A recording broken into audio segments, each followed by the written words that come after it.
Hello, everybody, and welcome to episode 34 of the Hot Path Show. I'm Johnny, and joined in here by Tobias today. Welcome in, Tobias. How's it going? It's going good. Just super full from food, so I'm all good. How are yourself? Awesome, awesome. Yeah, doing well over here. Just got back from Unite. Of course, we were at Unite last week, so yeah, we didn't end up doing an episode last week, but yeah, we're here back this week doing basically a recap of kind of everything that happened at Unite. Mostly going to be talking about some of the dots stuff, but probably just going to be talking about random other Unite things along the way. But yeah, how's Unite for you? Did you have a good time? It was like surprisingly, I expected it to be a good time, but I had such a great time. It was awesome. So all of Yeah, it was like just went on like clockwork with everything I wanted to get done, and I had a great time with all of you guys. yeah, yeah, yeah. Well, Yeah, hey, all of you. I'm just like lumping all of it. I mean, like, yeah, the people I look, haven't met we before. got Simon in here who we were hanging out Oh, with at Unite. yes. Hello, Simon. Yeah, yeah, yeah. No, All yeah, right. I saw you. It looks like you met a bunch of people and were talking it up with a ton of people the whole time. And yeah, I Yeah. think it was just a great event overall. Lots of positive vibes. Yeah, I have a billion YouTube channels now to look through for all the content creators I met. Yeah, I've we were I, kind of hanging out with a bunch of the insiders, a lot of the other kind of tutorial creators, and everything like that. So, oh, and look who decided to Danny. show up. Oh wow, Danny Yeah, appears. yeah, yeah. Slightly delayed, but I'm here. I'm here. All good. And by the way, still with the fresh haircut. Yeah, yeah, yeah. I imagine I just grew it out like immediately. It was like, what? But Did you time did you send warping. like a Danny imposter? Yes, that's Cool. exactly Yeah, what happened. we're just talking about Unite. So, kind of, what were your overall thoughts on the event? I mean, I loved it. It was a lot of fun. Yeah, yeah, yeah. Also, Ton my of first fun. time in Barcelona. Didn't really get to see it, but it was Yeah, good. my first time in Barcelona as well. Sold out tickets to everything you wanted to do outside of Unite. Yes. That was kind of true. That was kind of true. But yeah, no, Tobias, we hung around for. You were just there for like a day after, right? For just that Saturday, pretty much. Well, I wasn't even there the Saturday. I was only there. Wait, did I I say came Danny? I in meant Tuesday. Tobias. Oh, Oh, no, I was Danny was there shorter in time than me, but yeah, I was only Yeah. there for the full Saturday. Yeah, yeah. So, but and it didn't. But we had a great Saturday. So even though all the tickets were sold out. Yeah, yeah. No, it was a good time, cool city, and everything like that. And yeah, I guess kind of the little warm up topic that I wanted to bring up is I don't know, did you guys have any issues traveling to or from Barcelona? Any notable experiences there? I gotta say that I've been traveling a lot, and a bunch of it has been. Oh, hello, Wayne Games. We met Yes, a bunch. hello. We met a bunch. Yeah, We yeah, had yeah. a good time. Oh Yeah, yeah. yeah. yeah, awesome. I was for the first time in practice traveling inside of the European Union as me as a Swede. I did not have to use my passport for anything. That sort of blew me away. That for first time that was actually in practice. I've always had to show it sometimes, even though I'm going to like Greece or something like that. But now it was like nobody asked me for my passport anywhere Even except the airport. no, nothing. Really? Damn. Yes, I yes. had to. I, I But yeah, had to you write kind the of do look pass. like a suspicious individual, Danny. So I could kind of yeah, understand yeah, that. yeah. Oh no. Yes, smuggling code onto the airport or airplane. Yeah, yeah, yeah, yeah. I mean, I might be Yeah. a hacker for all you know. Yes, yes, but no, I had to write the passport number somewhere in to check in, but otherwise nobody looked at my passport a single time, which is The kind of way blew I my got mind. my boarding pass was from my passport. Like I, they just took Well, my passport and then gave me a ticket. I did all of that through the app, so Oh, I didn't talk to a single person basically anywhere except for like, oh, do you have your belt on you? And then, for before that thing, oh yeah, I got a belt, and that's basically every interaction. Otherwise, I just like walk through automatic QR code scanners everywhere and like just ended up in a different country.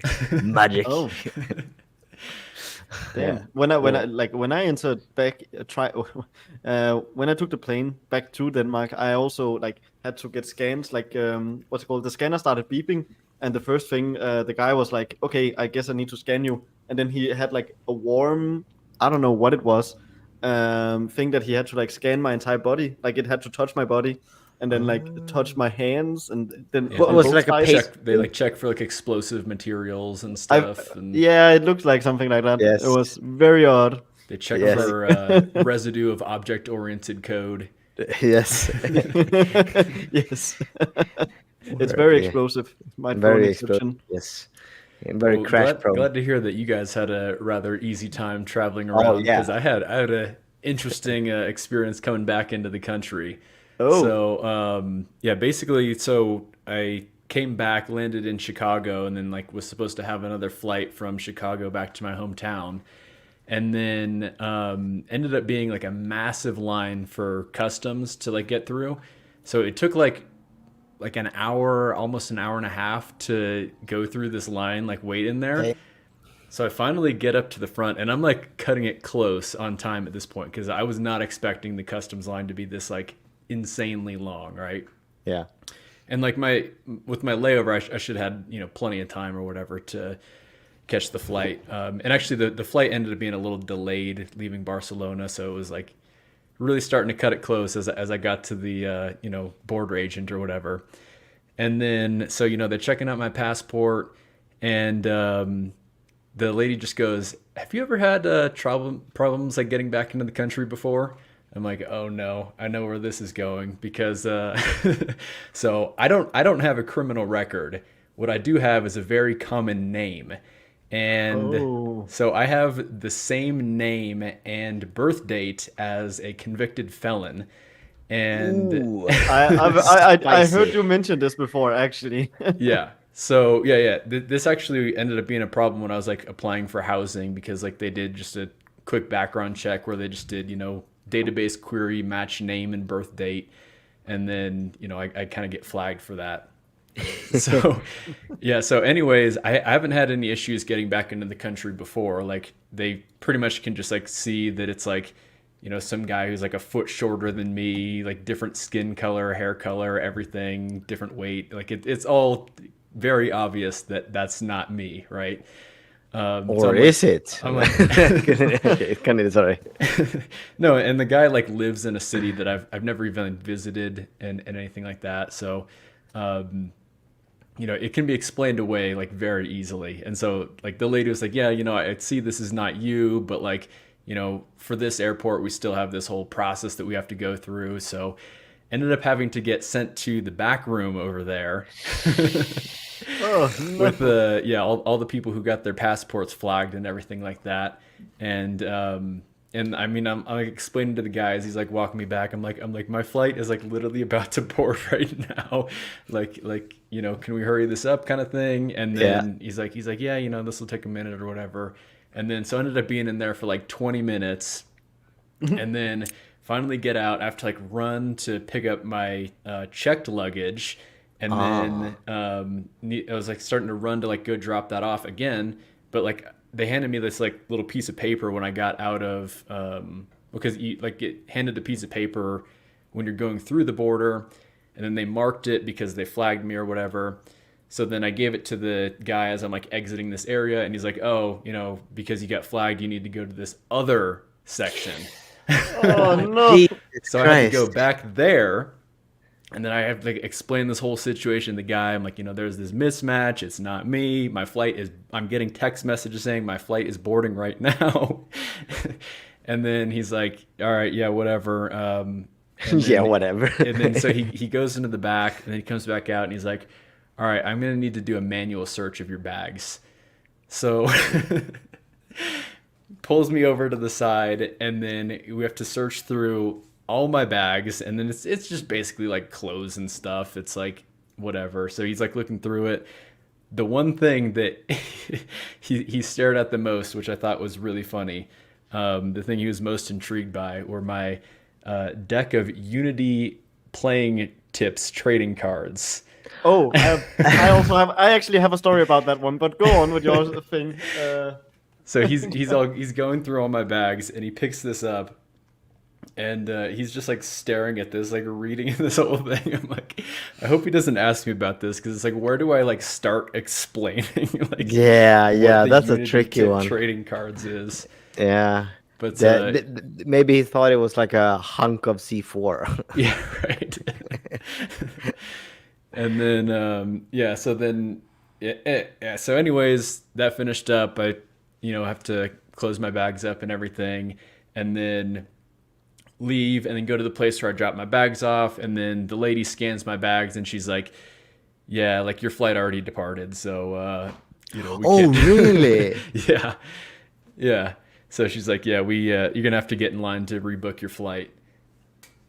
Did you have to pay for that? Well, so here, I'll let when Danny comes back to fill him in on that part of the story, but Okay, yes, of course. So yeah, Danny, to catch you up to speed here. So after the search thing, I went to go drop my bag off, and then the lady scans it, and she's like, "Oh yeah, your flight already departed. So yeah, you're not gonna make this flight. So you need to get in line to rebook your flight here." Oh shit! I hope they at least gave you a free additional, like, next flight. Well, yeah. So I didn't have to pay for the flight, which was nice, and like I was being cool with the lady there, and she gave me an upgrade, so I had like extra leg room on the flight, so that was cool. But I still had to pay for a hotel for the night, which was a little bit annoying, but whatever. Ooh.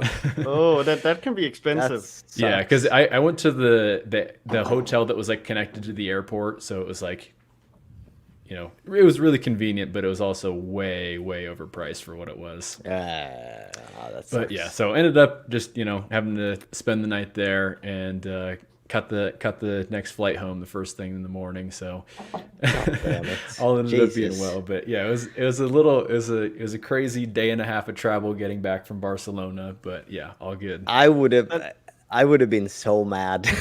I would have been so mad at the I would have been airport. I would have been pissed. I would have asked them to also pay for the hotel, because that. Yeah, I mean, yeah, it's just that would have bummed me. Yeah, I was just screaming at them almost. I don't know, but you keep to cool. Maybe I'm too conflict scared as a Swede, so I wouldn't have done that. But if I feel mad just listening to it, okay. No, I know. It's just like at that point, it's like there's nothing I can do. It's just like, this is so just stupid, and yeah. So the thing you mentioned about suspicious trading cards, right? I noticed that when I got back, that apparently they had opened my bag, because things were like very different layout. Oh, so you checked a bag, and they opened it up, and my camera's not focusing at all. But yeah, and in my checked-in bag there was the connect the dots. Yeah. But you know what's inside the connect the dots bag? A bunch of them. Oh wow! Huge stack. I think it's like 47 decks of them. 47 decks. Yeah. Jesus Christ. So, I think they looked at it and was like, "Wait a fucking moment, is he smuggling money or something?" Yes. Oh, that makes good sense. Point, because actually, they're all like stacks. Yeah. Yeah, and usually with the scanners, they can also somewhat see like the type of thing it is. It is paper. And I think here it's close enough that it might have been money laundering. That's awesome. And I know, like, I think if you're like traveling out of Japan, they'll also like look at you if you're like have like a bunch of like figurines, or maybe even like trading cards or something like that. So yeah. So yeah, no, I had the trading cards going through as well. So I just had we're taking a bag to the side and looking at it. He didn't still say anything. Basically, he just like took up my hair wax. Was the 100 milliliter, but it's wax. So I'm like, it's not liquid, I don't think about it. And he's like, oh, it's 100 milliliters. I'm like, yes. And then he just hands me to it and like, go away. Get out of here with your nice Get out hair. of here. I don't want to see Get out you of here with your nice hair. Yes. Yeah, so that's that was, I guess there was two comments for getting all the way to Barcelona, one from the security dude and one from the other security dude. But the people who like who gets people onto the plane, they just point at a QR code reader for me. They don't say shit. They don't do anything. They don't take anything from your hand. They're like, just blip the thing there. And then like, Just I don't do want to it. talk to you. Yes. So anyway. So yeah, fun times traveling, but yeah, otherwise the trip was really good, and yeah. So yeah, I think we can get into some kind of like miscellaneous announcements from Unite. Um, so one very exciting thing, very much related to this show, is we have been nominated for a Unity Award for the best live streamer. It's under my channel name, but of course, it's the broader Hot Path show is basically what we're doing as far as the live streams here. So very excited. Thank you very much to both of you for doing this Hot Path show thing with me, and glad we've gotten nominated for a Unity Award here. So very exciting for that. Yes, all the confirmation. I feel so validated right now. It's incredibly cool. I mean, also the fact that they are actually using the correct logo. Yeah. Yeah. Well, so I sent them both. So actually, I think in this video, hello. Yeah, there's my logo, and then we have the Hot Oh Path yes, show he logo as well sneaked there. in double advertisement into there. Yeah. Oh, that's smart. That's smart. Well, I mean, I just was just like, here's just all the assets, use whatever you want, kind of thing, and Yeah. they use both. So And they're cool. like, this looks nice. Let's have both slides around. Yeah. So yeah, we're going up against Aya, Lana Lux, the Game Dev Show, which is Jason Wyman's show, Koji, and Dr. Go's Unity Note. I'm not familiar with the last two there, but Nor am I. But I remember meeting Lana last year. yeah. Yeah. I think she was at the previous two Unites, if I remember correctly. But Oh. yeah, Yeah, and I mean, I is in the chat quite often, so I know. Yeah, maybe if we say his name 3 times or something, we can spawn summon him. Yeah. Or else you'll look into your mirror when we go after the show. So yeah, I just put the link in the chat where you can vote. It's just unity.com/awards. And So yeah, write some data-oriented bots that clicks it super fast. I think that's going to be our only chance at winning with the popularity of some of the other people It's that kinda we're high. going up against. Well, so. the scale, that's go scale. Oh Yes.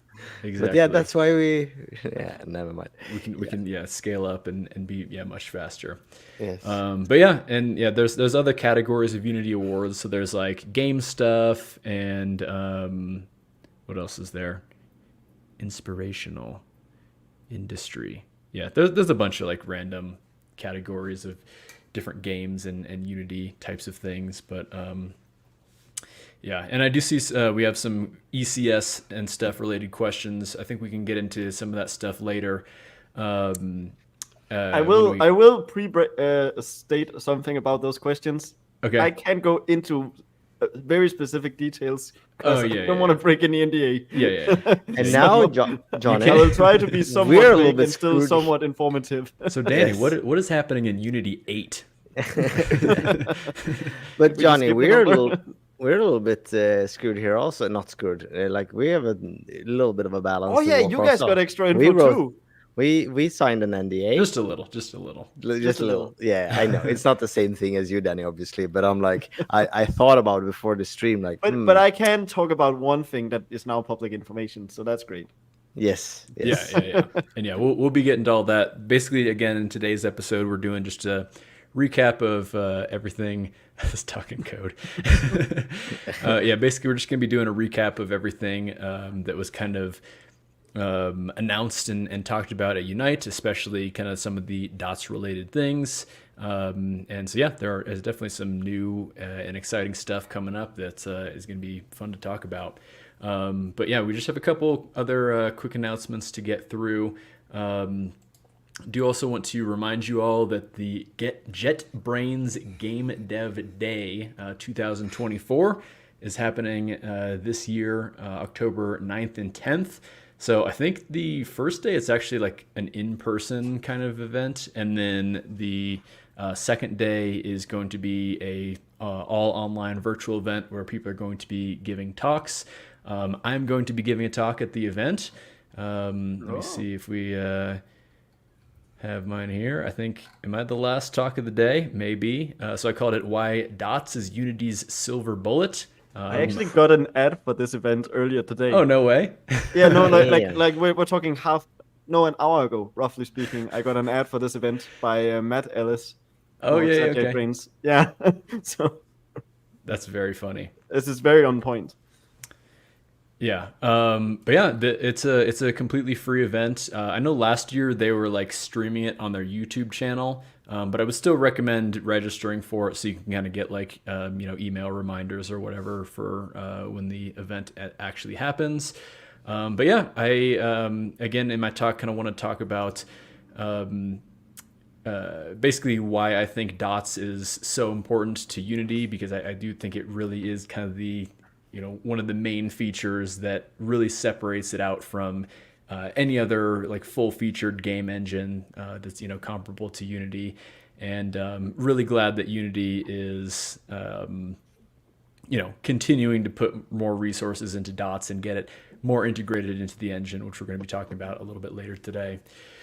Let's see. Also, this was a thing that I saw here. So this game Cataclysmo, they did a stream with Unity a little while back. This is kind of like I think it's kind of like an RTS type game. And yeah, they did kind of like a technical stream where they talked about how they're using dots and ECS and all that. And it was a really good stream. They had hit on some good topics and everything. Do just want to point out that the game is actually on sale. You can get a pretty good discount right now, 35% off. So it's available for about $20 for the next 2 weeks, about looks like. So definitely check that out if you wish.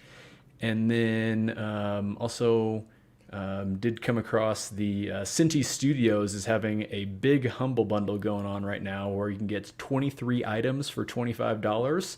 And there's actually a lot of good packs in here. I have a bunch of the Cinti Studios packs, and actually I don't think I have most of the ones in these packs. So if you've gotten some Cinti packs before, I would recommend checking this one out because there's definitely a lot of good things in here. I have the link to that down in the description of this video if you do want to check that out.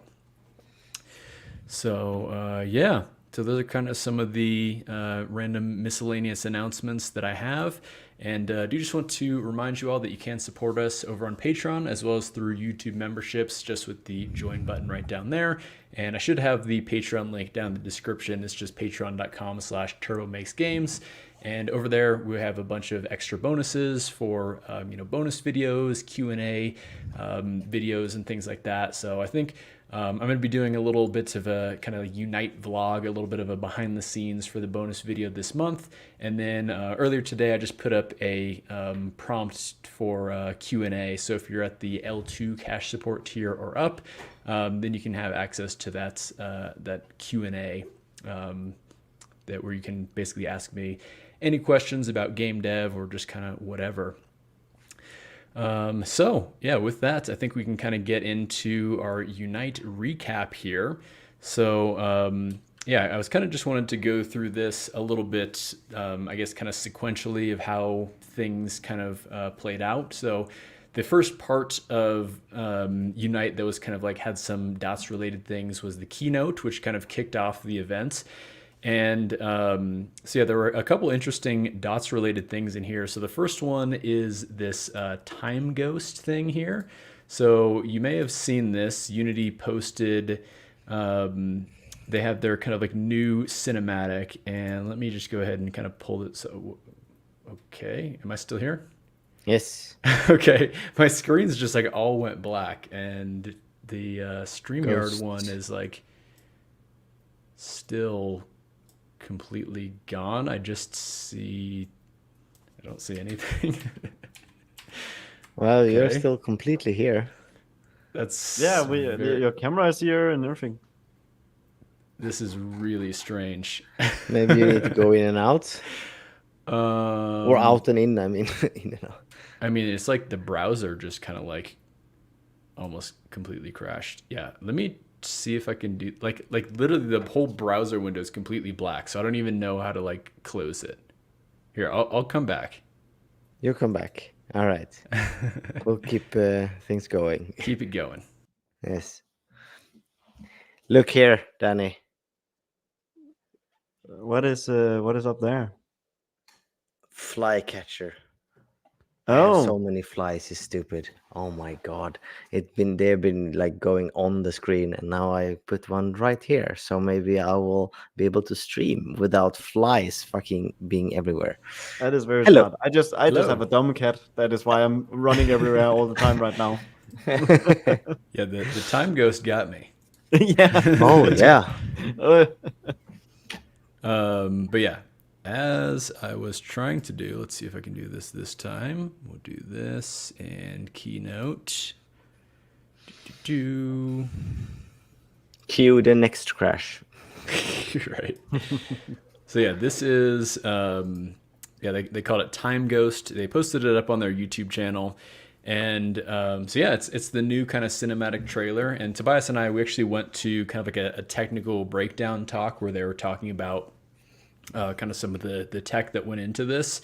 And this has actually been in kind of development. They said like a little over 2 years.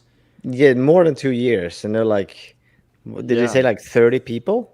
Something? Yeah, it was something like that. I think a lot of the reason for how long it took was they said, especially during the beginning, they were doing like real world environment scans. So they were like going to some Yeah. location and like scanning all this data, and they have to kind of like process this and get it into a format that's kind of works with what they're trying to do here. But yeah, so yeah, it's been in development for a while, and it's definitely like really high fidelity. It looks good. It's of course all running in real time, which is super cool to see. So it's not like some pre-rendered cutscene or something like that. And so yeah, it's really impressive. The reason that I wanted to bring this up on here is because they do mention that they're actually using entities for quite a bit of things. It seems like kind of the main thing that they're actually using it for is for the grass.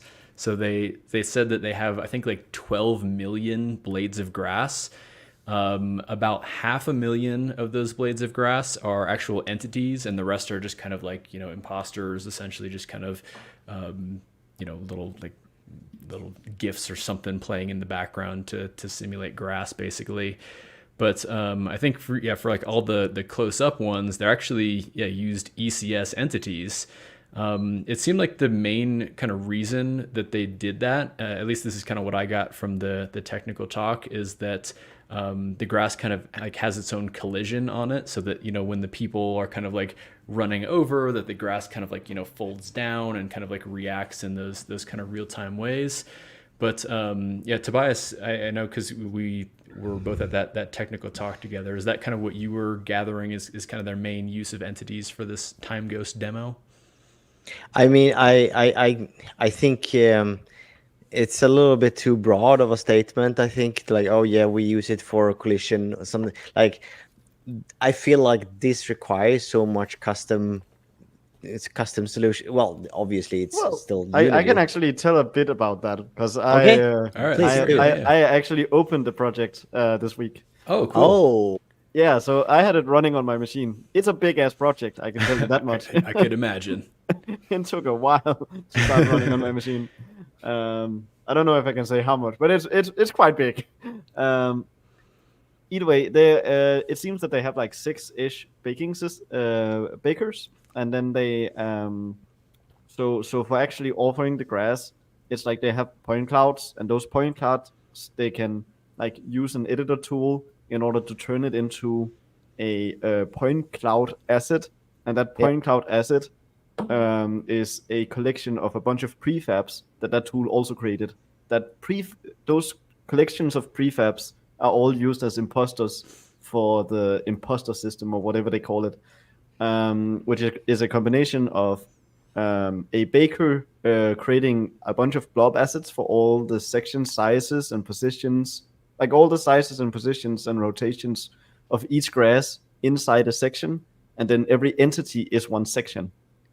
And then then at runtime obviously run simulation on that, which I didn't end up looking too much into how they set that up. But it's kind of interesting that they're, for instance, not using any baking systems; they're just using bakers, and that those bakers actually have jobs that are being scheduled in order to create blob data for those sections, and that most of it is just created as like a Houdini asset. Like it's a Yeah. Houdini asset that they turn into the actual scriptable object assets that they Yeah. then use for baking. They showed that part of where they had like the point cloud in Houdini and how they used that, and then look up to the prefab and how they turn. So I guess that's just a good workflow where everything ends up, or everything, but the things you talked about ends up at entities. So that makes sense. I was just kind of curious, like when you render a lot of grass or a lot of like things like that, sometimes it could be beneficial to just do a big ass array and not have any even entities part of it. But in this case, it sounds like they had some good use cases for like mixing it into the entity system completely. Yeah. So it's like a combination almost, because they're still using blob assets. Like the Oh, fair. actual Yeah. inside data of the grass seems to still be blob data. Right. That's It's yeah. so in that regard, it's still a one big fat ass array. It's just that for any given section, that is like it seems like a section is roughly like 40-ish pieces of grass from what I can Okay. Yeah. quickly count. Yeah. So not really that big, like maybe a square meter or two. Yeah, exactly. It's not a lot of grass, but it's certainly enough to constitute one entity. It seems. Okay. Right. And then they seem to just simulate that as a whole. Yeah. Yeah, but yeah, I'm like the when the dudes walk through the grass and it gets like bent and stuff. That feels like similar to how like the hair, and we'll get to that. I assume, but like the hair system is sort of custom things. It feels like grass needs like custom simulation for that type of thing. Or do you know anything about that, Danny? I haven't looked. But would you It's a agree? giant project. It sounds like it sounds like there it's just not like Unity physics triggers put out and then like you do something with the trigger data. It sounds it's like it's that's definitely not Unity physics. that's what I Yeah. mean. Like, and then so Yeah, no, they're that doing that something whole more custom thing than that. sounds like a huge machine that just is purpose built to how do we put up grass on the screen that gets Grass is such a common example of one of those cases where people do custom things. Yeah, very common. Yeah, and I think I'm like, for me it's like this is I want Unity to make it so when I do my grass, I have like the nicest developer situation and all the nice tooling to do the solution I need, not necessarily just a drag and drop. Yeah, you would kind of assume that Unity could do this for you, especially since Unity owns SpeedTree. Oh, fair enough. Yeah, True, but you see my true. point. Like a lot of, as you say, a lot of things you need their specific solution, and in this case, it's like I want my solution to be very like specifically for mine, but I want all the nice tooling that Unity can provide me. But maybe in the end, like the exact configuration might be slightly custom for me, just as it is for this project, at least in my mind. Yes. Yeah. But this blew my mind. I was like, Jesus Christ, real time Especially like editor. this part. For Yes. me, like this is just so incredibly wild looking. Yeah. Yeah. No, absolutely. And Tobias, you brought up the hair. I remember you had asked about you asked a question kind of related to the hair. So yeah, what did you kind of find interesting with the hair? And Yeah, so the when we sat there and like he like pulled in the timeline in the editor, he had like the dude animating his hand, and like Right. as he had the hand into like colliding with individual, or not individual but strand clusters of the hair, Yeah. he like just increase the size of the like the length of the hair, and everything just flowed perfectly anyway. And he's like, Right. and he was just Yeah. basically like, yeah, we got this, like that. We And finally have hair in games. yeah, and I haven't even touched hair in Unity. I never had a reason for it. So I was like, in my mind, like, where does this live? I assume it doesn't live in any of the physics engines, because it's got to be custom made, just like, yeah. So I asked him, like, where does it live? Does it live in Unity physics? And he's like, no, it's a hair system. And I'm like, okay, yeah, I guess it's a hair system. Okay, but I mean, obviously Well, that's the hair packages. I'm pretty sure they're using the hair thing that they also had for enemies. You remember enemies? oh, Yeah. the lady with the circulating Yeah. back. Yeah, Yeah, and okay, yeah. yeah. Yeah, I think Yeah, they're using yeah. the same system, just like worked on. Yeah, more but I from it. haven't. I know that was years ago. I still haven't, opened a single hair project, so it just hasn't been a thing that I've. It's super cool. I hope I get to work with it. But yeah, I was just asking, like, how does this do it? And it's like, yeah, it's just a hair system that we programmed. Like, it's fair enough.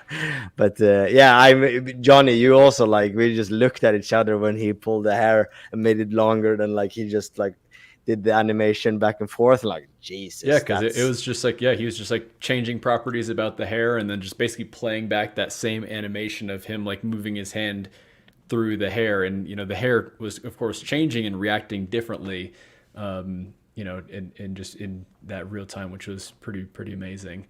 Yeah. What else was I going to say about, so now are you going to make some DLC for Just Read the Instructions where all the crawlers have giant mullets? giant, giant mullets. You like went all the way to the most weirdest version. How funny would that look though? You have these like polygonal crawler things with just like this perfect like flowing hair. Yes, I gotta have like a stack of 1790s to do that, but we'll get there one day. Yeah. No, yeah, I don't know. The thing is, it's so weird. Maybe you guys can agree or disagree for different reasons, but I'm like, I love this kind of tech. I think it's awesome, but I also feel like if I ever end up in a situation where I'm working with this tech, I feel like then I'm working on some like AAA thing where I'm just a tiny cog in a big machine. So I suspect I will really never really work on this kind of a Well, detailed to sim. kind of give a counter example of that, like if you look at the old Super Mario Galaxy, there was a giant bee boss in Super Mario Galaxy, and that bee actually did have proper hair and like fuzz.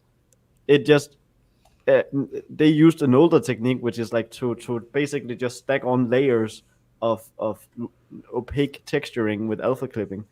Oh yeah, and it gives like a hazy effect. Yeah.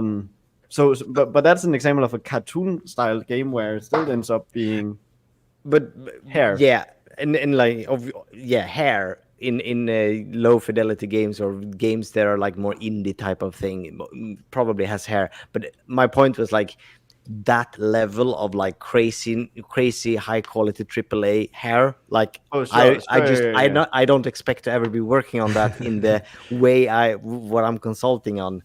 So that's why I'm like a little bit sad at some point, like I probably won't be doing this ever. Well, you're also specifically working on like a shell shaded game right now, so yeah, but just you wouldn't be able to see any detail in the hair. There's like 2 orders of magnitude higher budget on all the games I've worked on to get to the point where you use a hair system like this. I feel like so not that it's expensive. I just it requires a AAA context to use it properly. Yes. I think, yeah, but it's still amazing. I'm very amazed about it.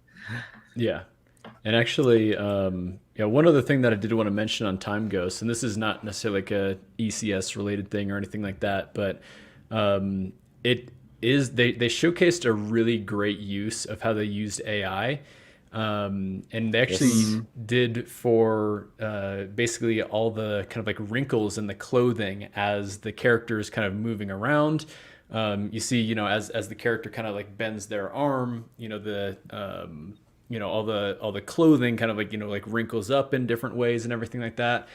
And I guess they oh yeah, there you go. Someone pointed it out earlier as well. Yeah.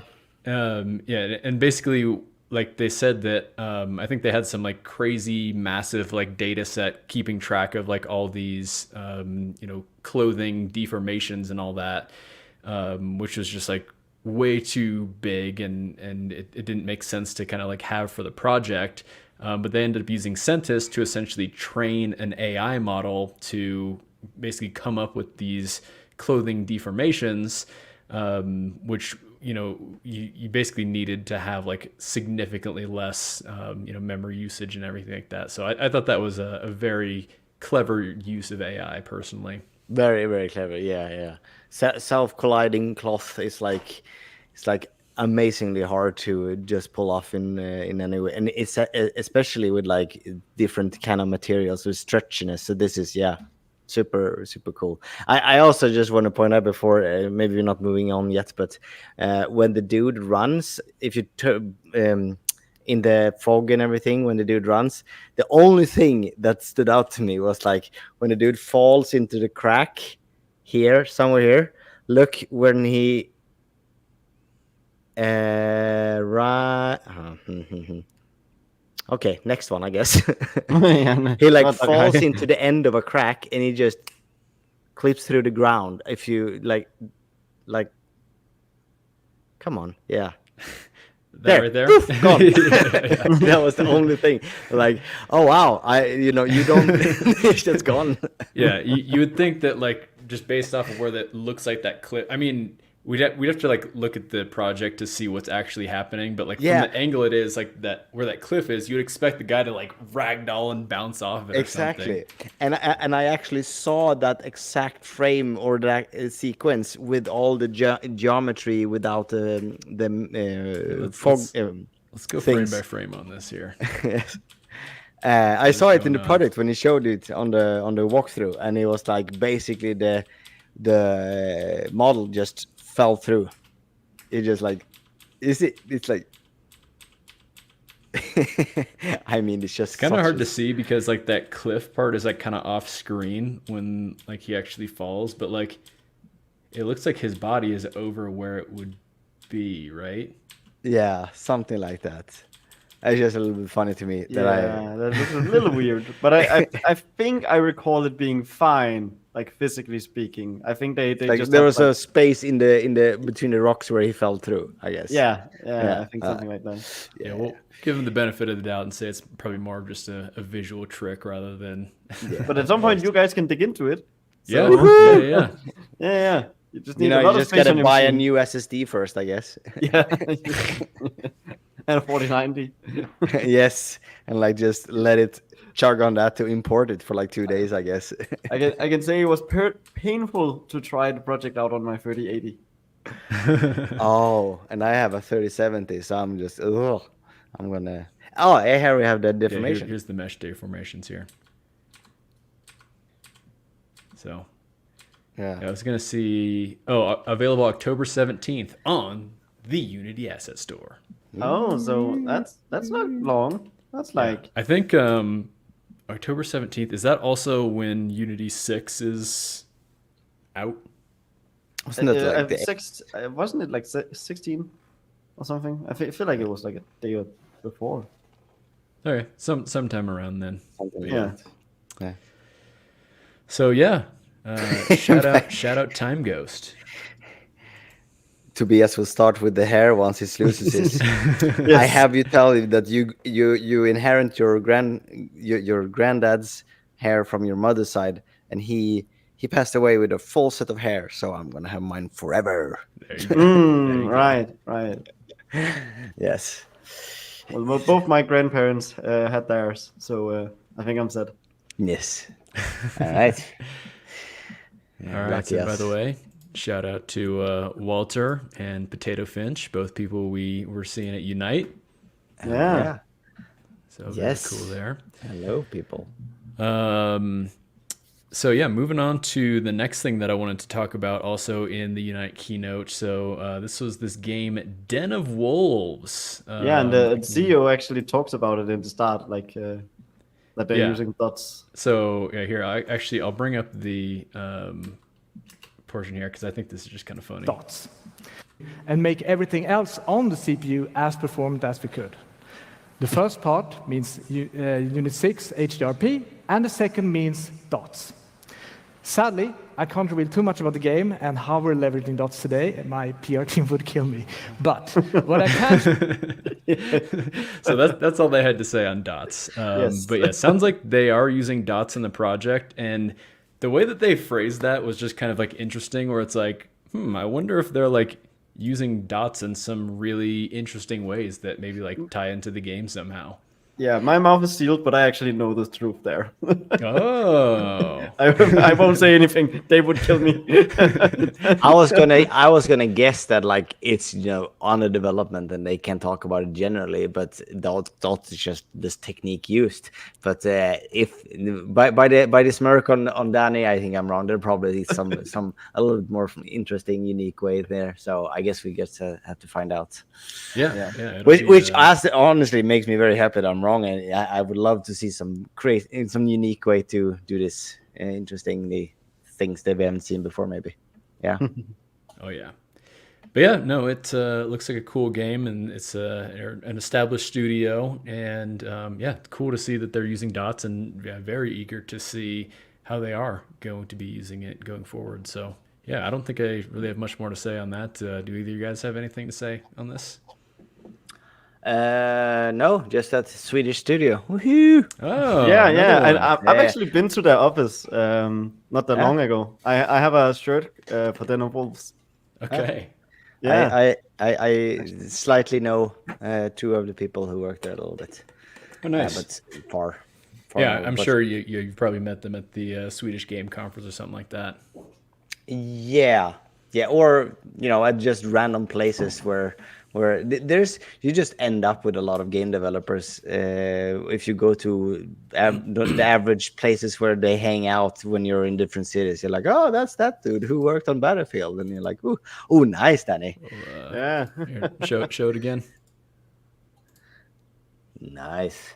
Den of Let me see if I Wolves. can make you bigger. And actually, if we do this, then so Den of Wolves on the backside, and then The guy. the guy. It's the guy. I feel like they for sure have one like some art director or concept artist or something from where part of them came from. What was the name of the game? That co-op stealing stuff. GTFO or Payday? Payday. Yeah, exactly. Yeah. No. So GTFO creators came from the Payday. Exactly. As So part of that the Payday because team. that's like face mask with the talking thing from the Den of Wolf. Oh, yeah, that yeah. just immediately reminds me Yeah, of Payday. yeah. Yeah. So Yeah, I expect it to be probably some guy who is just very fond of masks and do all and cool art with it, and then 6 out of Yeah. 10. No actual wolves. that sucks. Yeah. But yeah, no, I do think they've been. It's kind of cool. They've been showing off this like kind of custom made with Unity logo that in a couple of their trailers and stuff. So pretty cool. I mean, they've also been to the Copenhagen office. Like we have GTFO stuff everywhere in our office in the Copenhagen. Oh, Nice. nice. And also on the note of like this one, I think specifically 10 Chambers is an example of a studio that is a lot larger using dots, because 10 Chambers is 100-man plus studio. That's crazy. Yeah, no, they are massive. You probably never seen their office, but they are huge. No, I never seen them. Yeah. But Dang. it's quite fascinating. Damn. I definitely saw a lot of their employees roaming around, but yeah, I didn't realize there were a 100-person team. That's Damn. that's awesome. GTFO gotta sell. Shout out that GTFO money. Yes. It has to have sold well. Well, I think unless- it's also 10 cent. I think it's also 10 cent.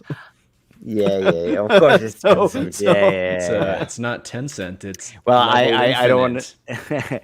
I don't want to denigrate them that like, oh, you got the Tencent money. Obviously, they're making amazing games. You make a ton of money on them, but Tencent surely helps to run a 100-people studio. Yeah. I mean, even what's 40-man studio of Stunlock? Stunlock. Yeah.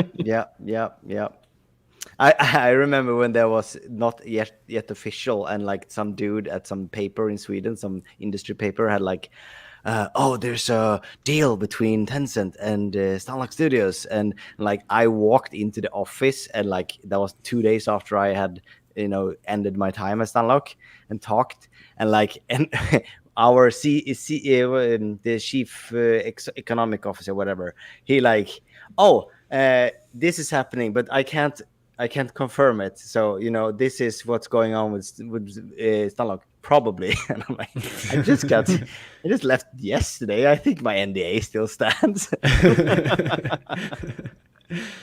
But they were very coy about that for the first like months or so after they got investment. Yeah. Anyway, continue. But yeah, so yeah, shout out Den of Wolves, and I don't think this has a release date or anything like that yet, does it? Does either, I don't think it does. No. Yeah. I think they are very much still all working on it. Yeah, because I think it actually might have been initially revealed at the Game Awards last December. So yeah. Anyways, yeah, cool to see some bigger games and bigger teams making cool things with Unity, and specifically Unity Dots. So yeah, very exciting stuff. Super nice. Last thing that wanted to point out in as far as dots go in the keynote is they were just kind of like talking about kind of like some upcoming things. They didn't really go into too much details in the Unite keynote, but they do have cool little dots branding. Unfortunately, the colors don't really like come through that well on the stream, but like this looked really cool in person. I really like the. It was a very cool blue and yeah, it's kind of blue and purple. It's kind of like flowing around a little bit. Yeah. I only just learned that apparently when we're programming dots magic, it actually looks like mana spawning out of her. We're a wizard. Yeah, exactly. Wizard now, Danny. And so if you go a little further, you can see how bringing dots into the engine actually means bringing the blue into the engine. Yeah. So yeah, I thought this Unity logo was super sick right here, like all the blue and purple. But again, it doesn't show up well in the stream, so I hope they keep using this branding like on places online where the colors actually come through. Yeah, Danny, your code got to literally shine blue now. There's no other way. It's just gotta happen. I guess I gotta change my IDE settings. Yes. Yeah. What if like all your text is like has that flowing like, swirly? Yes. Write some shader. Whenever I do a domain reload, you can like see it spawning the blue info every line added. maybe you need to do some dots dances out on the front yard or something first to summon energy. To summon it. Yeah. So Mr. Awesome says here, any sufficiently advanced technology appears to be magic. True words. Truth. But yeah, so those were kind of the main dots things at the keynote. Do you just want to open up to you guys if there was anything else in the keynote that you guys remember that you found particularly interesting? Danny, do you have anything that I mean, there was obviously the fact that when they're showing off the multiplayer stuff, they're using a demo that is specifically also entities. Yeah. Because they're using I think it's a little further. Multiplayer tools. Yeah, there you go. Back. Forward. Seeing where they're playing it. There.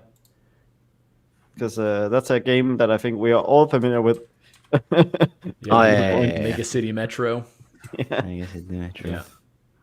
Yes. So, like, they never went that long without having some dots featured.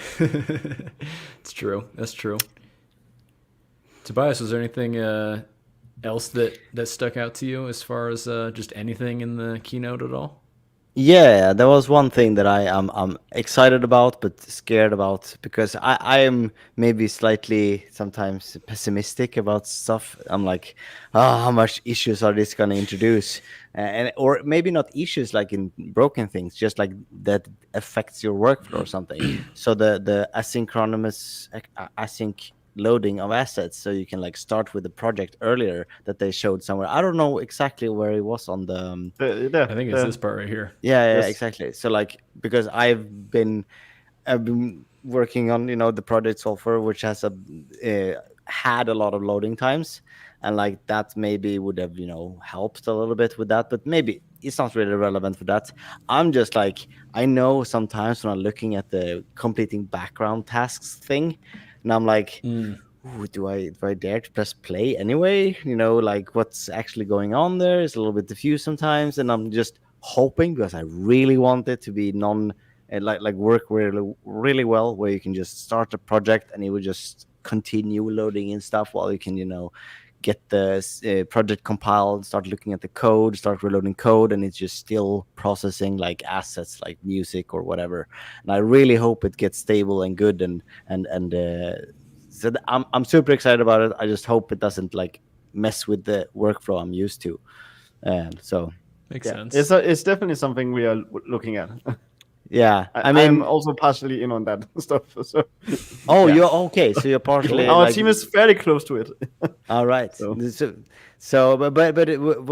what was the time frame? Like the official thing? Did they say anybody? I thought it would be like Well, soon, but that is a maybe. perfect transition to I think the roadmap talk might have Unity Engine some. roadmap talk. I think All right. The roadmap talk does have some info on like some timeline stuff. All right. I would have yeah. to refer to the video in order to know which timeline I'm Yeah, allowed to say. yeah. I was Yeah. actually just asking. Do you remember when it? Yeah, just what they said. Yeah, they have a giant, like 7-minute long segment where they're like breaking down how the Unity versions are going to be rolling out. So there's kind of these generational releases, and then they kind of break it down to, with patches and all sorts of update betas and all this. Yeah. So It feels like it's just trade. And Jesus Christ, I feel so pessimistic. I'm sorry, Danny, for it's not. No. Since you're, Pessimistics, like a good skeptic is always a good thing. yeah, I feel like we're just trading, and one problem for another. Updates are hard. However you phrase them, updates are hard to configure exactly how you lay them out. Exactly, and I mean, I am personally a bigger fan of this sort of timeline than I am of the past one, which was, hey, let's just hope that the year will match when we will release that year. That's fair enough. That's fair enough. But It was also, always like, wrong and would always go to failure. Whereas But this is also- just acknowledging the fact that, hey, it will take a longer time, and also it will be a generational shift. So you shouldn't necessarily expect one version to work with the next version. It's a right. generational shift. So you actually do need to migrate if you want to upgrade your project. Right, but like I think Johnny, you probably I think we talked about that before. There's like a law, quote unquote, that like the work will fill whatever time you are allocate to it. Parkinson's law. Yeah, I feel like it's a little bit sniffing on that problem. Like if you don't have a hard deadline, like the year's end, maybe you get like, yeah, you let it run further. So I'm not saying like it will be bad or anything. I'm just like, it's tricky to get anything in time, and Well, we deadlines have are internal hard. deadlines that are different than what we give publicly. Yeah. Obviously. I'm hopeful. I'm just, maybe we just trade one category of release issue for another category of release issues in this case. But I hope I'm wrong. Sure, but no. I mean, what we're also acknowledging here is the fact that I don't think there has ever been a Unity version where it's just as easy as updating the project and it will just work. Like there's usually always some type of problem that occurs when you try to go from one year to the next year's release. And so by acknowledging it now and not forcing a yearly release cadence, it means that you can finally have like a proper shift and also support the previous generation for longer, so that it's not a problem for games that were built during that time to just be built on that. Yeah, I actually think that's sound like in my ears, like the main thing with that, and maybe that's the biggest point with it. As you, I didn't get that was the biggest benefit of it, but now when you frame it like that, yes, I agree. I think that's very good, because I feel like if you're upgrading, you should be like, all right, we're upgrading, and have like this big, thing going on where you just upgrade Unity for a while. It sort of needs to be that if you're gonna make new stuff that's not gonna be too similar to the last version. You need to break stuff and just move past old stuff sometimes. So yeah, I agree with that. Crack a few eggs to make an omelet. I mean, it's sort of similar to if you look at like Unreal. Unreal also has like generational shift versions where you can't expect 4 to just work with 5. You have Yeah. to actually do a migration work, and it actually is a breaking change somewhat. Yeah. Especially Wait, if you're like changing to Nanite or Lumen. Yeah, for sure. That dude, he looked like he just came from like Bahamas on a boat somewhere. He always does. That's Shout Will out Will- Goldstone Will in a nutshell. Goldstone. I'm all for it. But yeah, so this the video that I've had playing is the Unity Engine roadmap. This is a really cool talk. I honestly like this one way better than the keynote because they go into a lot more details about a lot of the upcoming features that are coming to the Unity Engine. And I didn't get a chance to see this until I was back home actually because I had some conflicts during the event, so I couldn't attend the talk.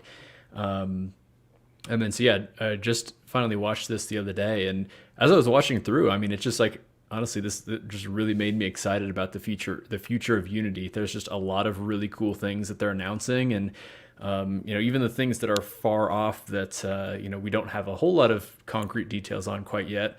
I'm still very much looking forward to them. But one cool thing that they kind of show off right off the bat here is this mesh LOD. So basically, does this just kind of like automatically create LODs for you? Is that kind of my... It looks like it. I mean, it's kind of giving me Nanite, but without the Nanite problems, because this will actually work on mobile. Yeah. Yeah. So yeah, no, this seemed really cool because again, it basically works with regular meshes as well as skinned meshes to just kind of I mean, it looks like it's just kind of automatically creating the LODs in here for you, which I mean is really cool stuff, and very good for performance, obviously. Of course, they talk about some of the graphics things that they have going on.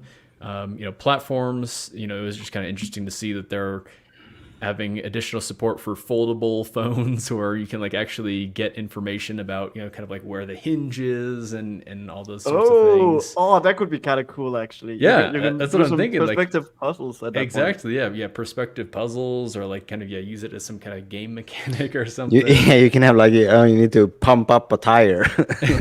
No. This just reminds me of like when I played Zelda and the Nintendo DS version of Zelda, and they had like a puzzle where you had to like close the DS in order to get the puzzle to work. Yeah, Nice. That's nice. clever. That's clever. That sounds like that Nintendo. confused me as a kid. Yeah. And then also they have some new XR platform stuff. Because It sounded. I was confused. They made a big deal out of this pre-made profile for building Quest. What was the latest Quest thing? Quest something. Quest 3, you mean? Yeah, maybe. I don't know. It was just making a big deal out of. Oh, we have this now. We have a debug build profile for the Quest.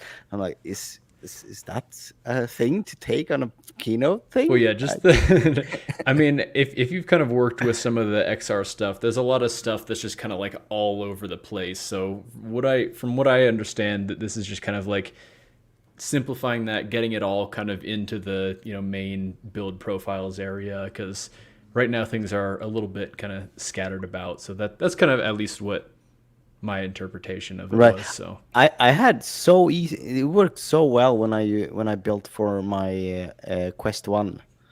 I had zero issue. It was like building for an Android phone. It just worked instantly. So I was maybe I had some luck, and maybe this requires a little bit more massage. And well, I think they've like started to support a lot of other things like OpenXR and stuff, and so there's all kinds of like configurations for that that are kind of in different places. So I don't know exactly, but but the new build profile window that we're looking at, that I've already used it a little bit in my in my new project that nice. And it's like I really like it. I think that's a great way to frame the build problem. Yeah, 100%. Yeah. No, okay, so someone it's quite fun. Someone is also pointing out Orion, which is because recently Facebook did a thing. I can talk about it because I don't know anything about it. Because when it comes to platforms at Unity, it's a lot more secretive than you might expect. It's very platforms at Unity are very under more heavy NDA. So it's not everyone that knows. Like we didn't know about Provision until Apple talked about Provision. Danny, I see some sweat on your forehead. I think you're lying. No, just kidding. Okay. Like I didn't know anything about Provision until they started talking about Provision. Okay. Bratwurst. You mean? The only thing I knew was that Bratwurst was the name of the iOS support we did for some new thing that Apple did. Some developers eating a bratwurst, like, it's a good name. And like people were starting to talk about it on the internals, like what the hell does bratwurst mean? Why is it not a sausage? It is a sausage, but it's So wait, more than that. what's this Orion? Was this something that was announced at the? Oh, you didn't hear? So I haven't haven't seen? I've been so busy. I haven't caught up on the Quest Connect stuff yet. The Yeah, Zuck okay, has so- gotten so, fancy glasses. Oh, Orion. that's his holographic glasses deal? Exactly. So Okay, the I didn't know the holographic name. glasses where you have like a little computer in your pocket and it's like wirelessly transmitted instead. Oh. And then it's like holographically emitted into your glasses and it's like carbon fiber.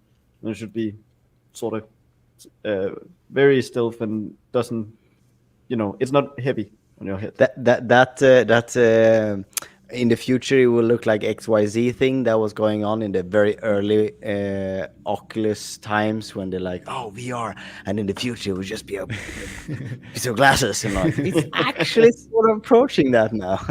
Yeah, no, it looked very futuristic, that's for sure. A lot Yeah. more than the like Google glasses of many years ago. Yeah, the Google Glass is Just a little crazy. thing cut up in the Yeah, Yeah. exactly. Yeah. We're getting to a point where everything looks more and more futuristic. It's very cool. Yeah. What a time to be alive. Yeah. Indeed. And we are here All right. helping, it happen, right? That's Hopefully. Yes. Bringing the future to fruition. So the yeah. situation where we all are connected with a nerve link and like our nerves are just in the game. Exactly. If you die in the game, you're Um, not alive. So yeah, Unity Engine roadmap. We have some web GPU stuff, instant games on Facebook and Messenger, so we can do all that now. The multiplayer stuff. Let's get to the fun stuff here. Unity Next Generation. Ooh. Still won't call it Unity 7000 though. I do think one part I did notice that some people have found it a little confusing, the wording of the presentation, because the presentation is like talking about the next generation, but also talking about Unity 6.1. Okay. It's Yeah, it important to completely- understand when they're talking about next generation that they're not talking about 6.1. They're They're confused not me. talking about completely different. 6.x. Yeah, it's after 6. Why was 6 afraid of 7? 7, 8, 9. Oh, I've heard that one before. No, I've heard I was just like, what was the Wait. punchline now when again? I was like 4. I've heard it way too many times. Are we sure about that? 6++. Yeah, it is. So yeah, this is a really cool part of the talk, and as you can see, it's kind of like a very large portion of the talk. I mean, it's over half of the talk where they're talking about things that are coming up in Unity Next Generation. So yeah, these are kind of their core pillars: simplicity, iteration, and power. So simplicity. This is kind of this is where they said they kind of want to unify a lot of things, and then basically say, oh, let's only have one UI solution. Let's only have one renderer. So now instead of having URP and HDRP, now we have the unified renderer. So yeah, I think it's interesting in principle now that things are kind of like not as segmented and out there a bunch. I really but, like what they did for the unified renderer, I will say. yeah. Because like I think what perfectly illustrates the unified renderer, if you scroll a little ahead, then you can see like what to me symbolizes it. Like when they're in the editor, there, yeah, where you can like see that they switch between the different render graphs, like that is what it means now that they're like unified. So like unification, it's still, you still get the possibility of having, you know, the fidelity of high definition render pipeline and the simplicity of the universal renderer. But the only difference now is not the actual offering data and configs and settings and all of that jazz. You don't have to set up a big difference now. It's like the only difference is really the render graph itself, which is what you ultimately want, because you want a simpler render graph on your mobile device than on your next gen console. Makes Yes. sense. That point that like it's like more about like unifying the authoring data and then like doing a good clean separation of all the different parts that was part of HDRP and URP, and like trying to like, how do we configure this so you can get exactly what you need when you need it. I didn't realize that one the first 2-3 minutes of this, and I was like, oh no, I thought it was so good to be able to scale up and scale down the thing, and like and then like, oh, okay, and then like sort of it clicked into place, and like, yeah, I think that's the way they should do it. Yeah, I Yeah, think and it's and, great. and on this note, by the way, I only know as much as you guys. I only know what I know from the roadmap, but that's like my vibe of it is definitely. Well, I do have access to it if I want to play with it, but it's not what I do normally, right? Yeah. So You got um, other things to worry about right now. So exactly. So like while I'm saying that the like that slide is particularly useful, is because I found that particularly useful for my understanding of how they're unifying them. Obviously, Yeah. I've heard talk about them wanting to unify it for a while, but that right. just Yeah. that I've never actually heard the resolution of it up until that roadmap that they actually did end up unifying. Yeah. But by the way, before you were just at the shader graph thing. Yeah, I I was gonna think. say the shader Yeah, graph no, stuff looks really graph cool. stuff looks really cool. I The- also didn't know they were doing this, but apparently it was related to the designer that I talk with very often. So Yeah, but I'm confused. I know like the heat map thing where it like show relative cost of the different nodes. Was that in the earlier part of it? Was that a Does any feature that they had mentioned? You mean? I can't remember. It was like, oh, you can toggle this thing and it will show like a line. And I think it was already in the last one. Oh. Like a line that says like, oh, this is red and the other one is green. That means like this node is relatively a lot more expensive to run than the one with the green line. And I just saw that and I was like, I've seen that. Isn't that like already in or something? I was just confused. I've seen You're that. basically talking about like these lines kind of on top of each block. It kind of No, like. like we're looking at the next generation, Shady Graph 2 right now. Oh, okay, yeah. Yeah, this was already in Shady Graph, I think. yeah, no, it was like the top colored headlines there are already in shader graph V1. So I guess I never because knew that was having to relate with It's any kind of it's like a performance thing thing. when you're like on the top right, you can just like press it and then it will yeah, show. and I You was can just customize your own colors, and you can also give it color based on this information. Oh, cool. yeah, because I just saw it and I was like, I need to check that out on the game I'm optimizing, because it's very hard to understand exactly where your performance is going in on the GPU, since it's a tricky debugging profiling setup to like Yes. you really need to hook up the whole NVIDIA Insight and render dock and everything to actually understand what's actually expensive. I'm kind of hoping that render graph, the like graph view of the render graph will sort of help that, because at least you can at that point see how many textures you're using at which Yeah. point in the render graph, Yeah. and like try to minimize the amount of render passes you're doing, stuff like that. Yeah. And memory footprint of the different passes would probably also be a thing you can see.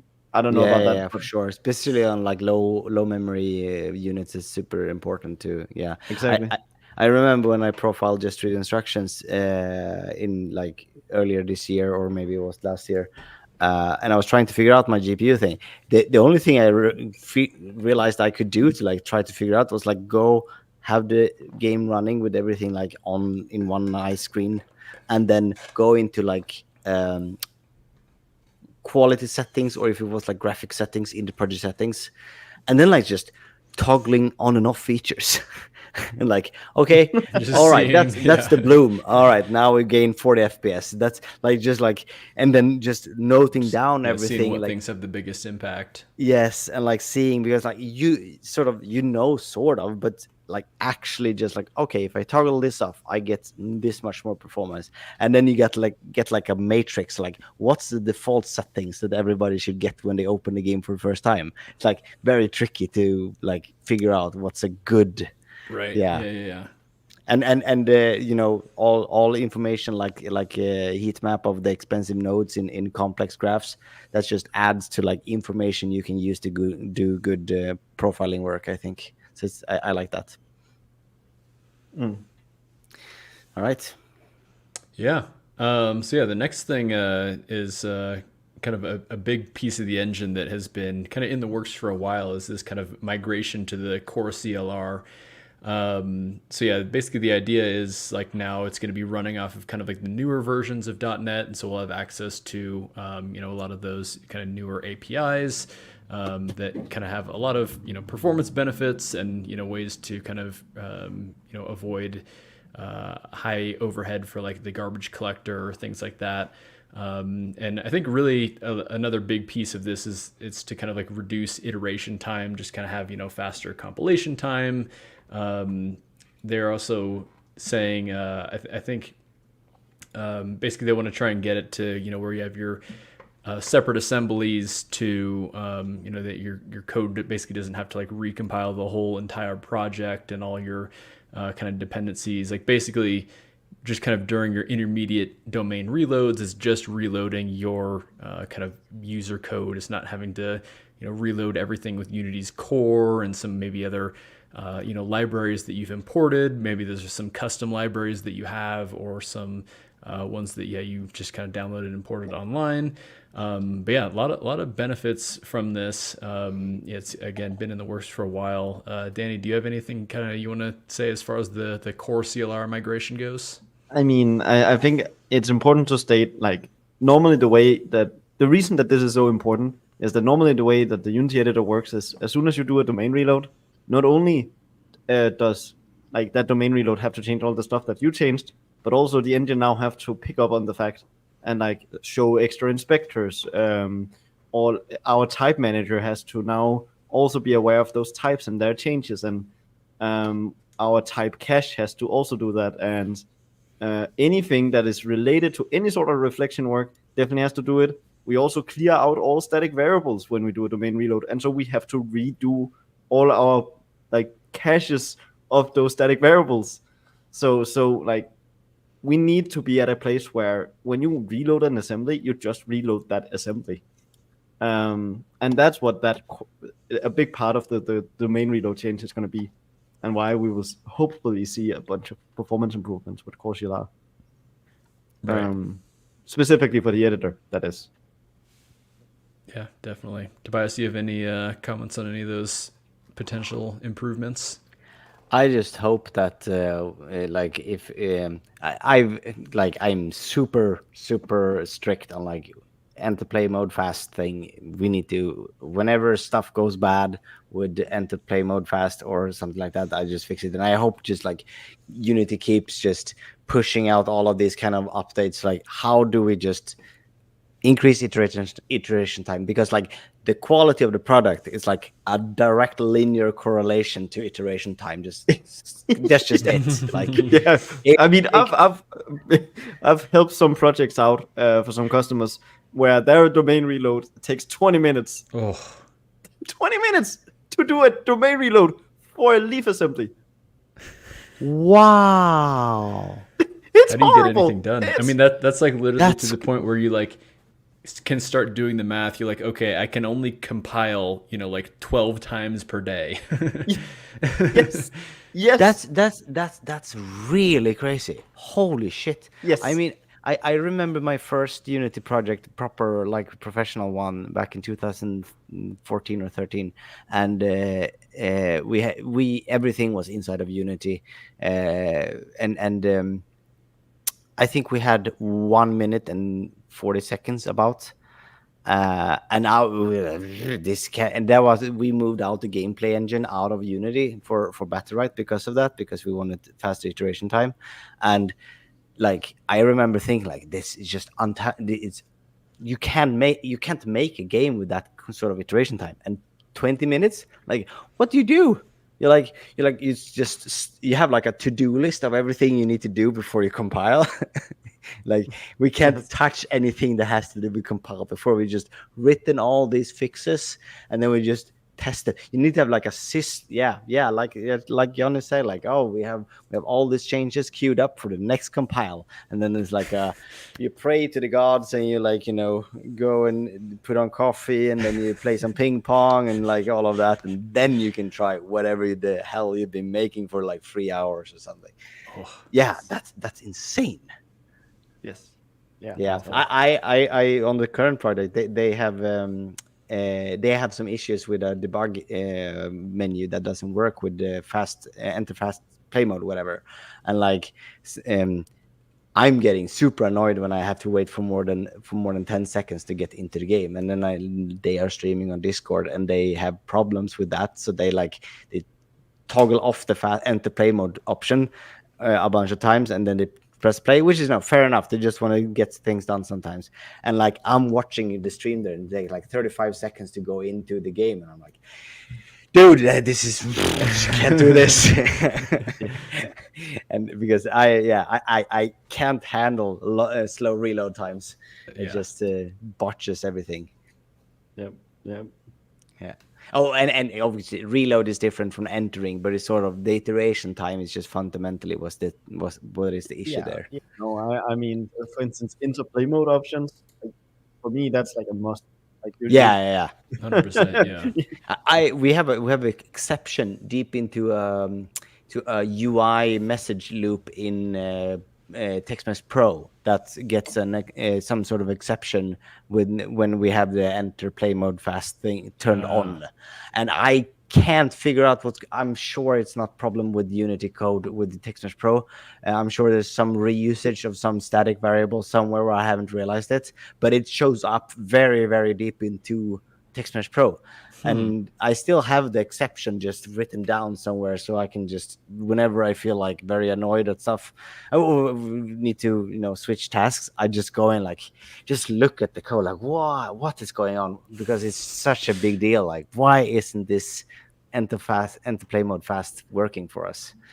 So, but whenever I get the issue, I just put in the thing, get the domain reload, and then I switch it off again. So that's my way. I just. Yeah, it's weird. But yeah, iteration times are important. Yes, they are. Indeed. Also, I noticed that some questions on CourseCLR while we're on the subject. Yeah. I was gonna bring those up. Unity is going to CourseCLR. Could .NET benefit from supporting an ECS framework in .NET 10 or 11?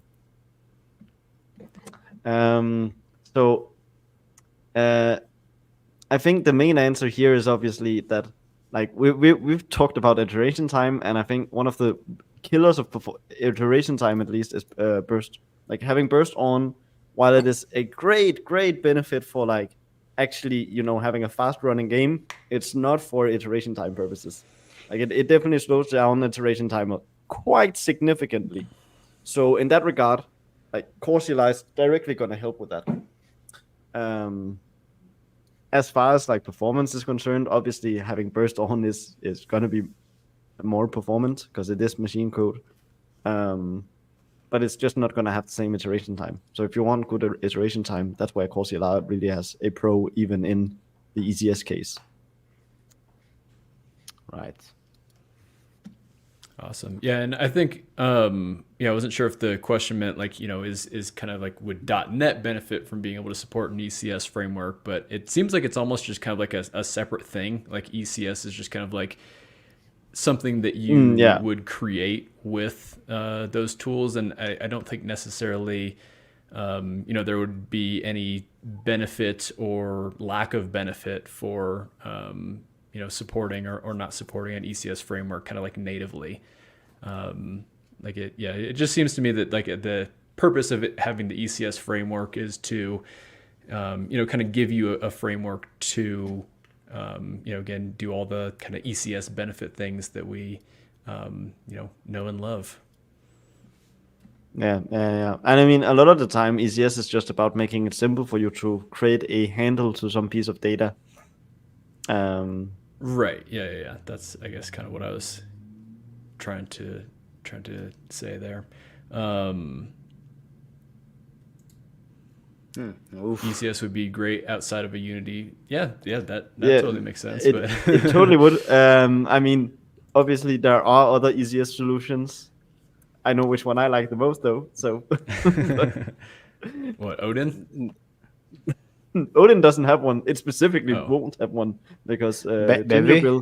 Ginger Bill doesn't like ECSs. That's right. That's right. Yeah. No. Do you want to tell us which one? What? Do you want to tell us which one you're preferring? Which ECS? Yeah, Outside of Unity? Oh no, there's no outside of Unity ECS that I prefer. Then I've written my own ECSs outside of Unity, and then I prefer those. Okay. I thought you said there is one that you prefer, and you had an idea for. But it. you didn't want to tell It's it because it entities. wasn't It's Unity. entities I prefer, and then if it's not entities, then I know how to write my own entity system. I programmed a little bit in Bevy in Rust, and I got to say, Rust is kind of nice for this kind of setup. I sort of like some of the ideas in Bevy. I don't like the Rust parts of Bevy. Those are the specific parts I don't like. The overuse of the builder pattern. They really, really, really overuse Oh it. yeah, but It looks so nested and ugly. Yeah, that's true. But like the coming into the queries, I think it's a little bit neater than how it turns out in C#. I like that, how the mutable and immutable pattern just flows into that without refing in, and I don't know. It was now it's like I will give Rust one thing, which is that they do have more syntactic sugar to express, for instance, a reference that is modifiable or a reference that is only read-only. Yeah. Which means, and that's the part of the language. Yeah. Because we don't have that in C#. In C#. In C# we have written specific types that are like ref RW, reference that value are RW. Exactly. Yeah.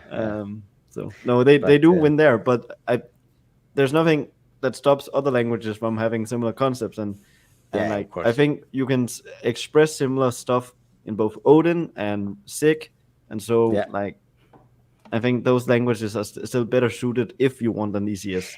Yeah, even though those languages make it easier to not even need an ECS to begin with, because an ECS is fundamentally just about making lifetimes easy for handles to data. Yeah. But that's a nice tagline. I like that. That's that's exactly part of the I was gonna say fighting with the borrow checker in Rust just makes prototyping games I hate the borrow hard. checker. I played with Rust Rover, and Rust Rover is like a JetBrains IDE that makes Rust a little easier, but it's still. I just had to basically have just ChatGPT on speed dial constantly to Copilot does help me a lot with the borrow checker. I will. Because it tends to write code that is correct for the borrow checker. Right. But okay, let's. I'm sidetracking here with Bevy. Yeah, we're totally sidetracking. Yeah, sorry. Well, continue. I mean, hey, we're on the topic of ECS, and while we're on the topic of ECS for all, baby. Ooh, the big one. Yes, the big one. The one that I'm a part of. Yes. The one where now Johnny will just be a mimer and not say anything. Too many NDAs.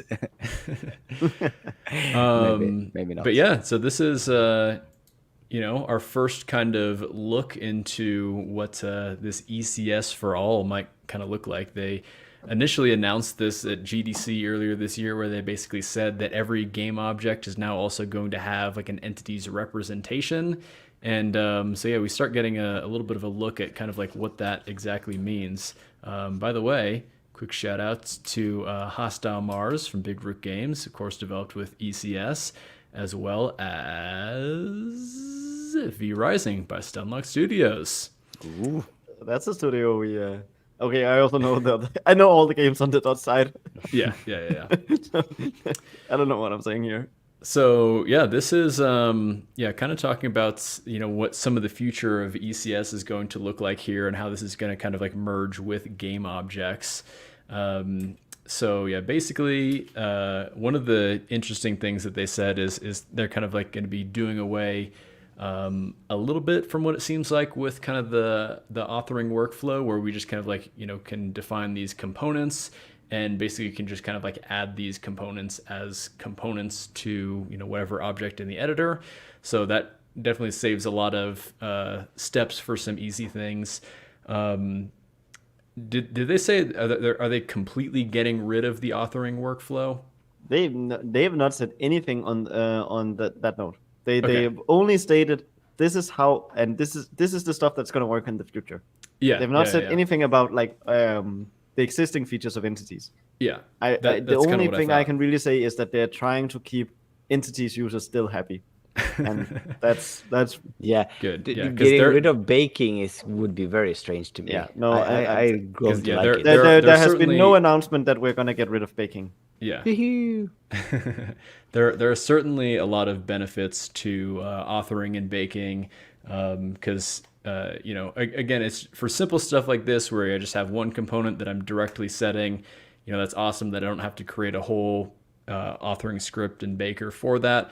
That I can just do that. But there are a lot of times where it does make sense to have an authoring component where I can, configure a bunch of different things, maybe do a little bit of additional processing and logic on that data. Yeah, it's also important to say something. Baking is a specific workflow. Baking is specifically the workflow of turning a game object in a subscene into an entity at runtime, that through a method that will do that conversion process, right? This talk here is specifically talking about adding components to game objects, and so it has nothing to do with baking and authoring. And there's no authoring workflow. This is just Adding a normal. component data to game objects. Yeah, that's what this is talking about. But This is isn't what it you see in adding- the editor. Yeah, but isn't it fundamentally adding the component data to the backing entity in the end? Yes. Yes. So Yeah, there's- but there is in game object baking there is no backing entity. It's kind It's of just an entity. in normal baking process. It's like it's you have a game object and then separately you have an entity, and Yeah. it's to that entity that Oh, you're right, adding right, stuff right, yeah. onto. Okay, I see. Whereas Yeah. as here you're literally adding it to itself. Like, Yeah. So, but I think the biggest question here is, and me and Johnny talked about this because Johnny have not making. Sorry, my dog is. Felix. I love the scare there as well. Like Yeah, your Felix- expression Scare. was like, "Whoa." I don't know what is. Maybe some ghost outside. We'll see if he keeps quiet. Do you need individual files? Because the file of the mono behavior need to be named the same file name as the mono behavior class. So do you need a mycomponent.cs file for that component? Can you? Is there something you can say about that? I don't think there is a conclusion on what we want. I know what the behavior currently is. I don't know if they will figure out that they want the same. So I can say what the reason that mono behaviors have that restriction. Do you know the reason? Can I guess? Yeah. You don't have to do a bunch of reflection and processing to find them. So it's that would be an optimization reason, but it's certainly not the reason. The reason Okay. is that when you go and rename your script, right?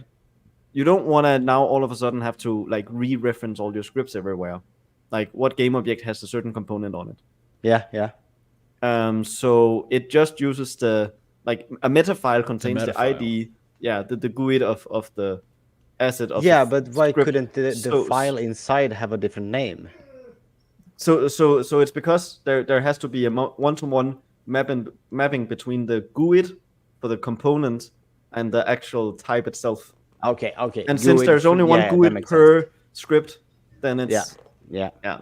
Um, Give me So that's the main reason that it's there. I know right now it's a different behavior for eye component data.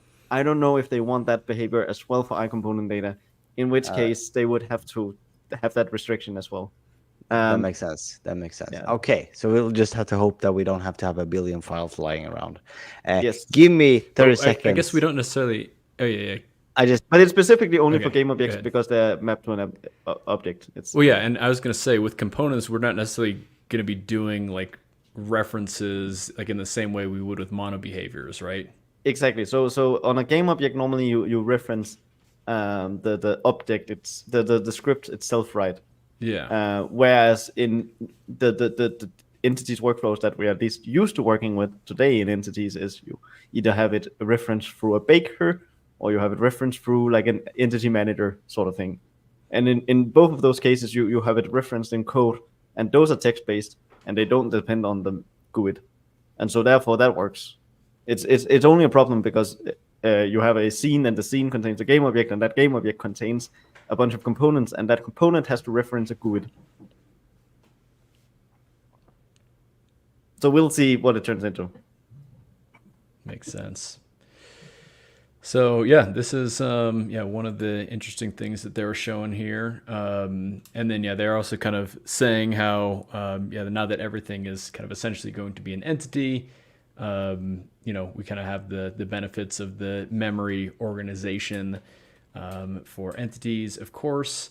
And then they said they're kind of I think they kind of mention they have the the game object and entity unified transform. So I think that's going to kind of heavily reduce on a lot of the synchronization that needs to happen if you want to have like a game object following like an entity position or something like that. And then they're also kind of like showing a little kind of insight into what the hierarchy will look like, where we can actually kind of mix game objects and entities. So it is kind of interesting because it is making it seem like there still kind of is like a difference between a game object and an entity. So actually I think, it related to subscenes. I don't think basically there's no, from my understanding at least, is there's kind of like no subscenes by default. There's no mentions of deleting it.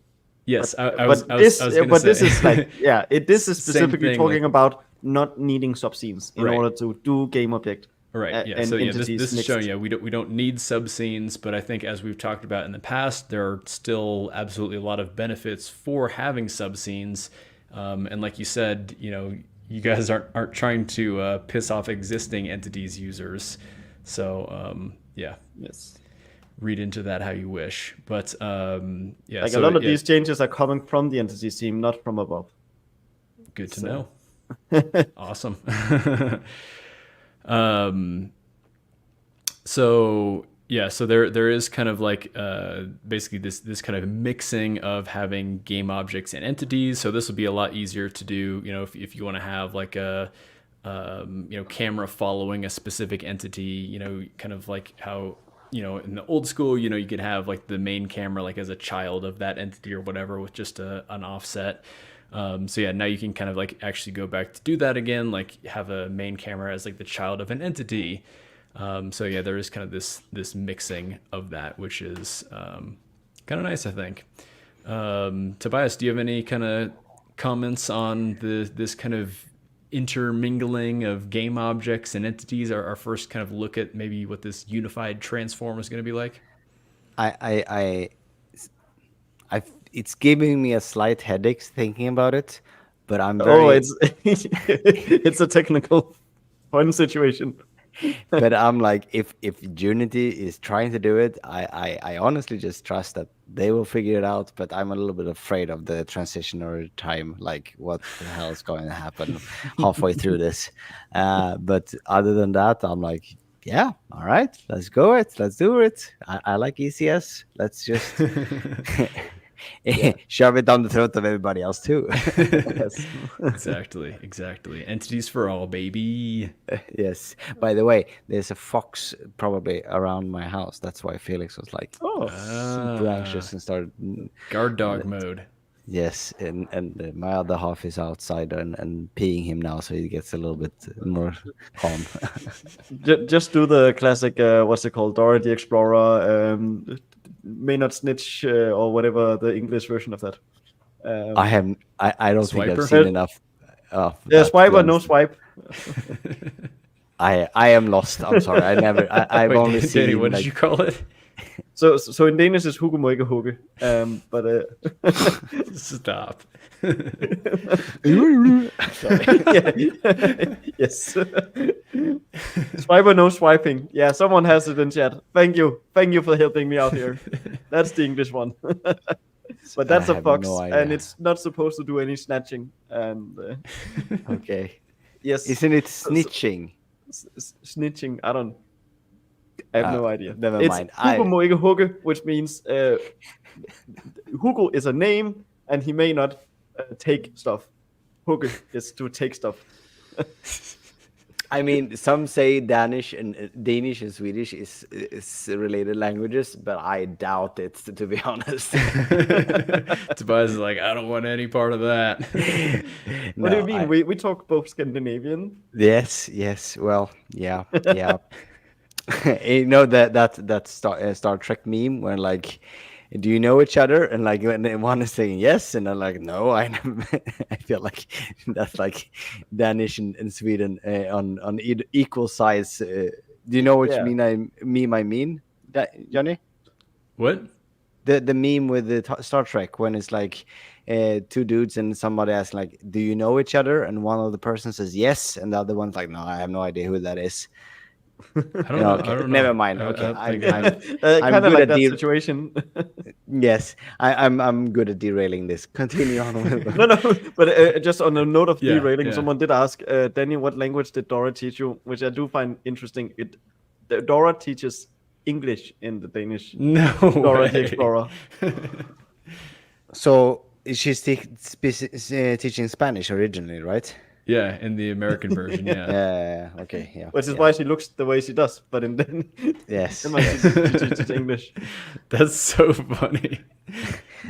Why? I've only seen not safe for work, not like that, just like stupid adult jokes done by people making fun of Dora Explorer. That's the only thing I have reference to in with her.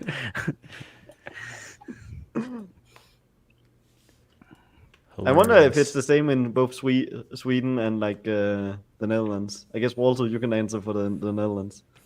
I've never seen Dora the Explorer in Swedish television at all, I think. English. Okay, so it's yeah, Okay. it's the same in the Netherlands. That's really funny. Yeah. Put the meme on Yeah, Discord, drop please. the meme on the Discord. So, anyways, what else do we got here? So yeah, we were talking entities. That's Entities roadmap this here. is a cool sample done by Philip. Yeah, this is the one that we the other showed samples off guys. a little while ago. It's been out for maybe a couple months now, right? Yeah, the Galaxy game. Yeah. So yeah, it's a real good sample project. Really like it. And then we also get a couple previews at some important features that have again I've been, tried the been new in the one. works for a very, very long time. It's pretty good. And finally got a bit of a reveal here of the coveted new animation solution that works for dots and game objects, entities and game objects. There's a lot of stuff going on here. There's a First lot of what I'm stuff. seeing here. There's I all know my kinds favorite of- part, but you guys will have to say your favorite part first. I feel like. I mean, you have more experience than we do. Obviously, we're just kind of seeing a little bit on the roadmap, but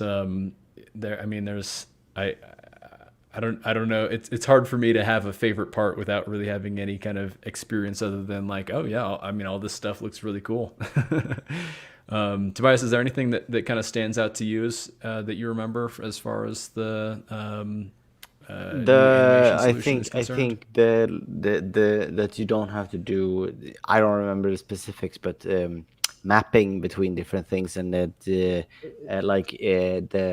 it was a lot less fragility in the hierarchy naming and like moving stuff around, removing joints you don't need and stuff like that. And I just remember every time I worked with, it's always like a little bit of a thing, few days to like work through all of the different small settings that you need to figure out to set up a new humanoid thing that works exactly as you wish. And it just sounds like they have simplified it a bit, and it's like you just throw some asset in and it just figures it out better.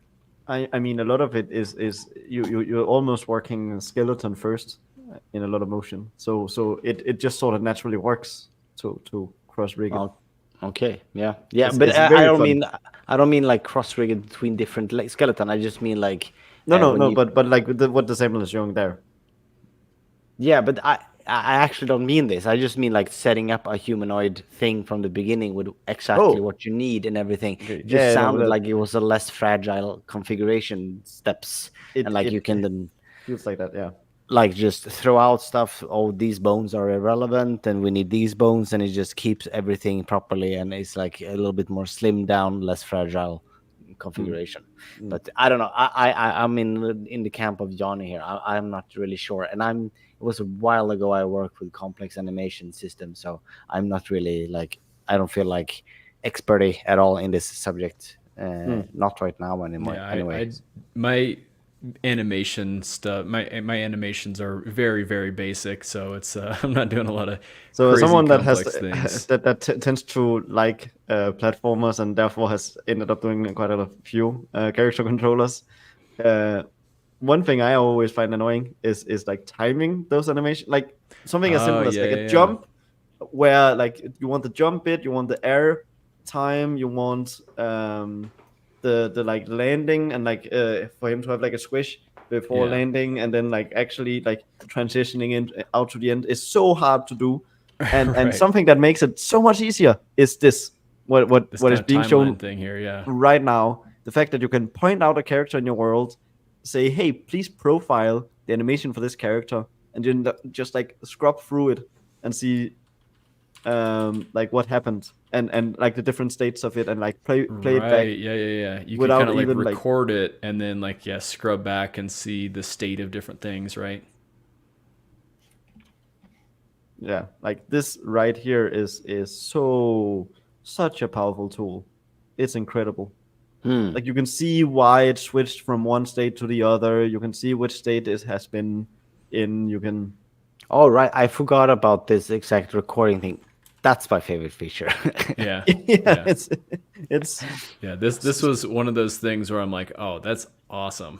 Like I really like that.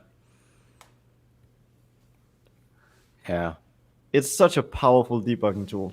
It's incredible, especially if you have like gameplay that's steered by, like a lot of people tend to also use animation for like steering the gameplay state graph. Yeah. And like It- debugging your gameplay for this. Did they talk any information about how the animation events are set up? Because I feel like they're a little bit too rigid and tricky to work with sometimes in Unity, since you like have to like change the. I don't think they've assets talked and about it. stuff. It the new workflow is different. Is all I'm gonna say. Okay, yeah, well, fair enough. As long as there's animation events that you can add, I'm good. I just Couldn't know imagine that that, I'm they forgot having this. I'm always like looking through like, oh, where the hell did do you add animation events now again? And like you find I it in mean- the import setting of the animation, like, oh yeah, that's where it is.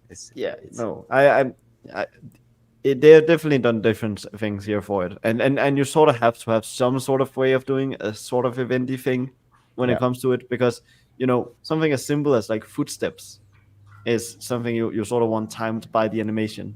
Yeah, for sure. Otherwise, for sure. that's going to be so incredibly difficult to time right. Yeah, 100%. By the way, I found the meme. Can I do like meme? that? And it shows up. What are you doing? I posted a link. Is it clickable Where is it? in the chat? Oh, hello. You have the screen shared. I was like, oh. Anyway. I can pull it up here. That's the meme. Are you two friends? No, yes.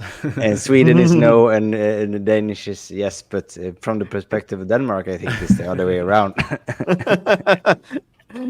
I feel like it's most common that you guys are a no and we are the yes.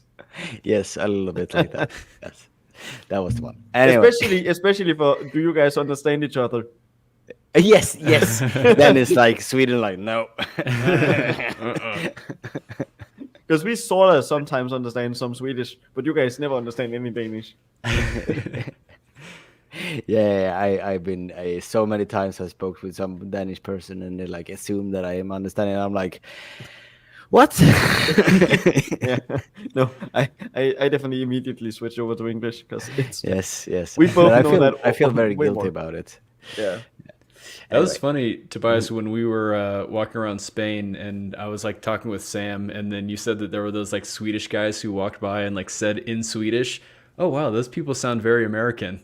yes. I was just walking by and they were like in clean Swedish, just like, oh, they get it. They sound very American, and the other person like, yeah, they are American for sure, or something like that. And I was like, yeah.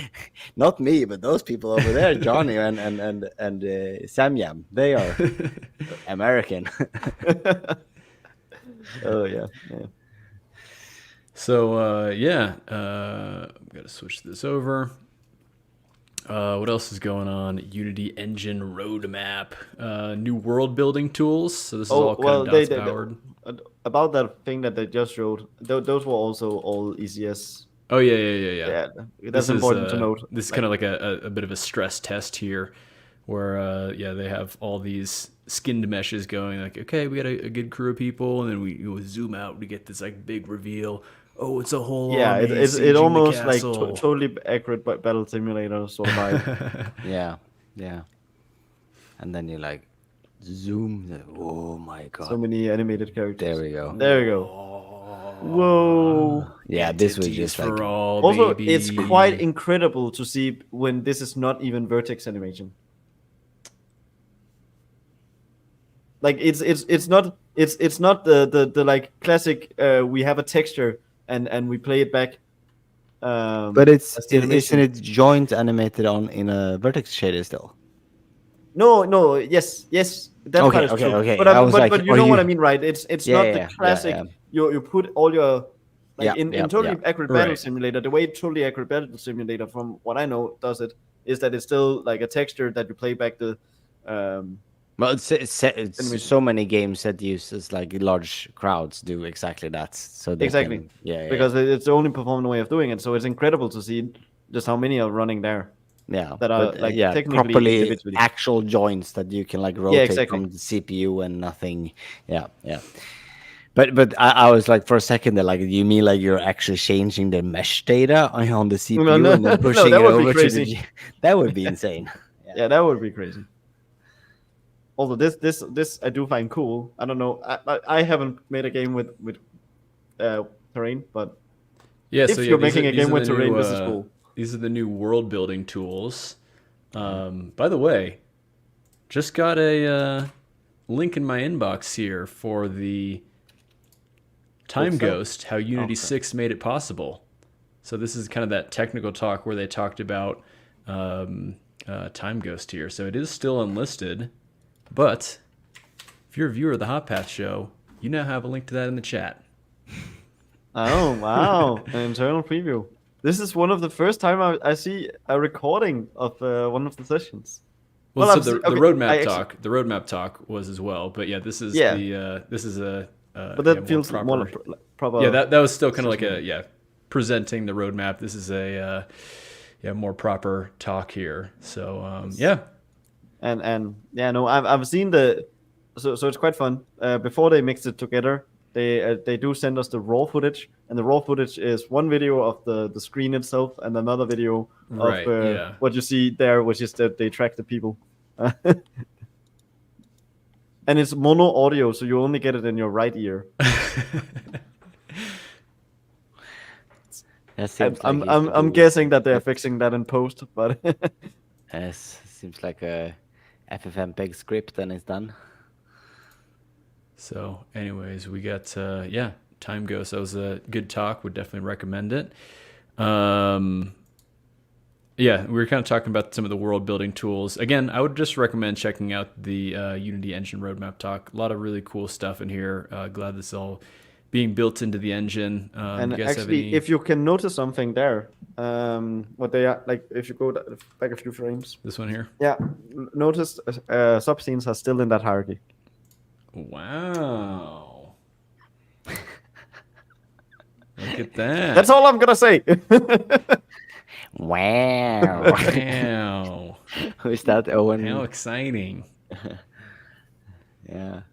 Yeah, but no, obviously Worlds does work with ECS, so Oh yeah, there's been like a thread on the Unity forums since like ancient times, like when it's dots coming with the train. Like yeah. nobody Entities for all. touching that for like 3 years. Entities for all. Yeah, so we can now scatter trees instead of just using speed tree. Yeah. And I think I didn't mention that those trees are still speed trees. Oh, these are speed tree trees? I think Yeah, the but that trees makes are sense. speed tree trees, but the terrain tool will help you put down speed trees. Yeah. Uh-huh. So And you can run it on an iPhone, baby. whoa.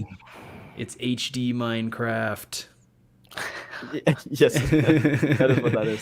I wonder if the terrain is destructible. I think it is like proper entities, so you can like still do stuff. Oh with them. really? Oh wow. Yeah. Cool Sweet. stuff. Cool stuff.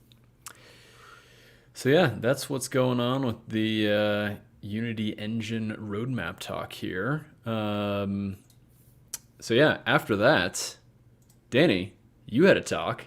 Did I? Oh, I totally forgot. What was it? Was it called again? Do you have the bag? Oh, the bag is. There we go. What? Connect. We'll give you the one here. Connect. Oh my fucking god! It's getting worse. Give me one This guy second. knows how to program a whole game engine, but doesn't know how to make a bag Hold the flat. bag. There you go. Connect the dots. Connect the dots. Well, So, okay. Technically, the talk was called connecting the dots, Connecting. So yeah, didn't you say there was actually some kind of connection between your talk and the people who designed that bag? but yeah. So it was initially. It wasn't just a coincidence that. So initially, Anna and I came up with the name. I can't even remember it. Like let's play with entities. Let's make a game or something. A fairly simple title, and then marketing was like, "Oh, we have an idea," because it's like an intro talk to dots. Let's call it "Connecting the Dots." And apparently, because it's the marketing team that came up with that name, so did the bag. Like they also came up with the bags. And that meant that like all of a sudden like everyone at Unite was running around with bags called Connecting the Dots, which is the name of our talk, which is incredibly cool to see everyone just having our presentation was also filled even before Unite. Like it was the week prior to Unite that everyone had already booked. Yeah, I think Tobias, you and I, we actually walked into your talk like, I don't know, maybe 5 minutes or so before it started, and the room was completely full. Like there were like literally like 2 seats left, and Tobias and I we had to get separated. Like I actually ended up being in the front row, and then I think you were a couple rows back. But yeah, no, and yeah, it was a good talk. Why don't you remind the people on kind of what your talk was on, just kind of like the general idea of Sure. Yeah. I mean, it will hopefully come out in some weeks. We'll see when it actually comes out. But they're slowly releasing all the Unite talks. The talk is specifically trying to give you a practical view of the tools you need in order to build your game step by step, teaching each concept individually in order to enable you to make your own games at home, and hopefully giving you the resources needed. And as someone posted in the chat, there is a link to the actual project used in the presentation. And we try to keep the presentation fairly close to the project, while also there's still having to be a few changes. Just because of like having to fit everything inside a slide. But for the most part, they are the same. And there should be enough information in the talk in order to understand the project. Yeah, no, yeah. Again, I really enjoyed the talk, and before the talk, we were like asking you about, you know, what your sample project is and what you were going to be showcasing, but you wouldn't let us know. You're keeping it very tight-lipped. Yes. Didn't give us any sneak preview on what it was, but I thought it was Yeah. a good surprise when you finally showcased it off during the talk. So why don't you tell the people the sample project that you made? Sure. I mean, I gave 2 surprises that week, right? I gave the haircut as one surprise, and Yeah, you did. the talk itself, which is called the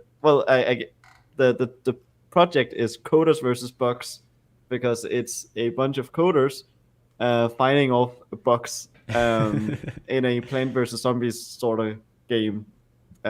You know, just not copyrighted. Oh yeah. That's, Yeah. that's Oh, And to make it copyright extra infringing. easy to go through legal on that as well, I had to draw all the assets myself. So all the assets you see were drawn by me. that explains why everything was so beautiful and so clean. Oh and- yeah. So what do we got here? No. Go into some of the art here. No, but actually, like there was, Images. I could not write and draw that well. Yeah, some kind of sprite sheet. This is very small. I think you can... That's even smaller. I mean, it's pixel art. So, Yeah, yeah. did I not even add like a screenshot outside of that? There wasn't anything on the main page here. That's a bummer. Simply open the project. I know That's that. I think CodeMonkey actually did open the project in order to display the talk. Oh, really? Yeah. So if you go to CodeMonkey's video on Unite, he has a section where he shows like one of the talks that he went to, and during that, he does actually show the game, which means, and the only way that I can see that he would have found footage of it is that he would have to open the project himself and actually play it. So yes. do you know which one? Is it this one? I think it's that one. And then find. Got this all. Unity Next Generation, Unity Awards, Unity Struct. I think it's at the start actually. Dot No, Stuff. they're there. Yeah. Bugs versus Coders. Looks good. Yeah. It's very bright. very bright. Very nice hair on the small dudes. The wind is blowing hard here. Yeah, like Yes. ponytail samurai action going It's on more like here. they have an antenna. That was what I was going for. I think. They were like I think the year that I drew them, which was actually last year, I drew you had them. these. You just had these laying around. No. We made the game last year for the Oh, talk, really? but we were trying to get the talk last year. But this year was the one where we finally got to do it. Cool. So no, but that's why they were drawn last year. And I was just finishing Ratchet and Clank. And in Ratchet and Clank obviously does have an antenna, and so they actually that was the inspiration for the antenna.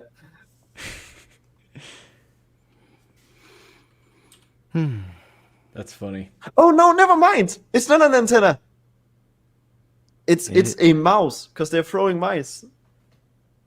And So is it like so the like, so like holding up the I mouse? They're totally remember. So if you holding actually it, were to look at the asset itself, yeah, then you I can get see it that I now. did draw the rest of the animation. I just didn't implement the animation in the game. Oh. But there's an animation that actually throws them out, Like a throwing in front. animation? Yeah, Okay. but Yeah, there's a because you can see that that's a mouse. Gotcha. Like I guess I didn't realize those were like mice. I thought it was like a shovel or something. Yeah.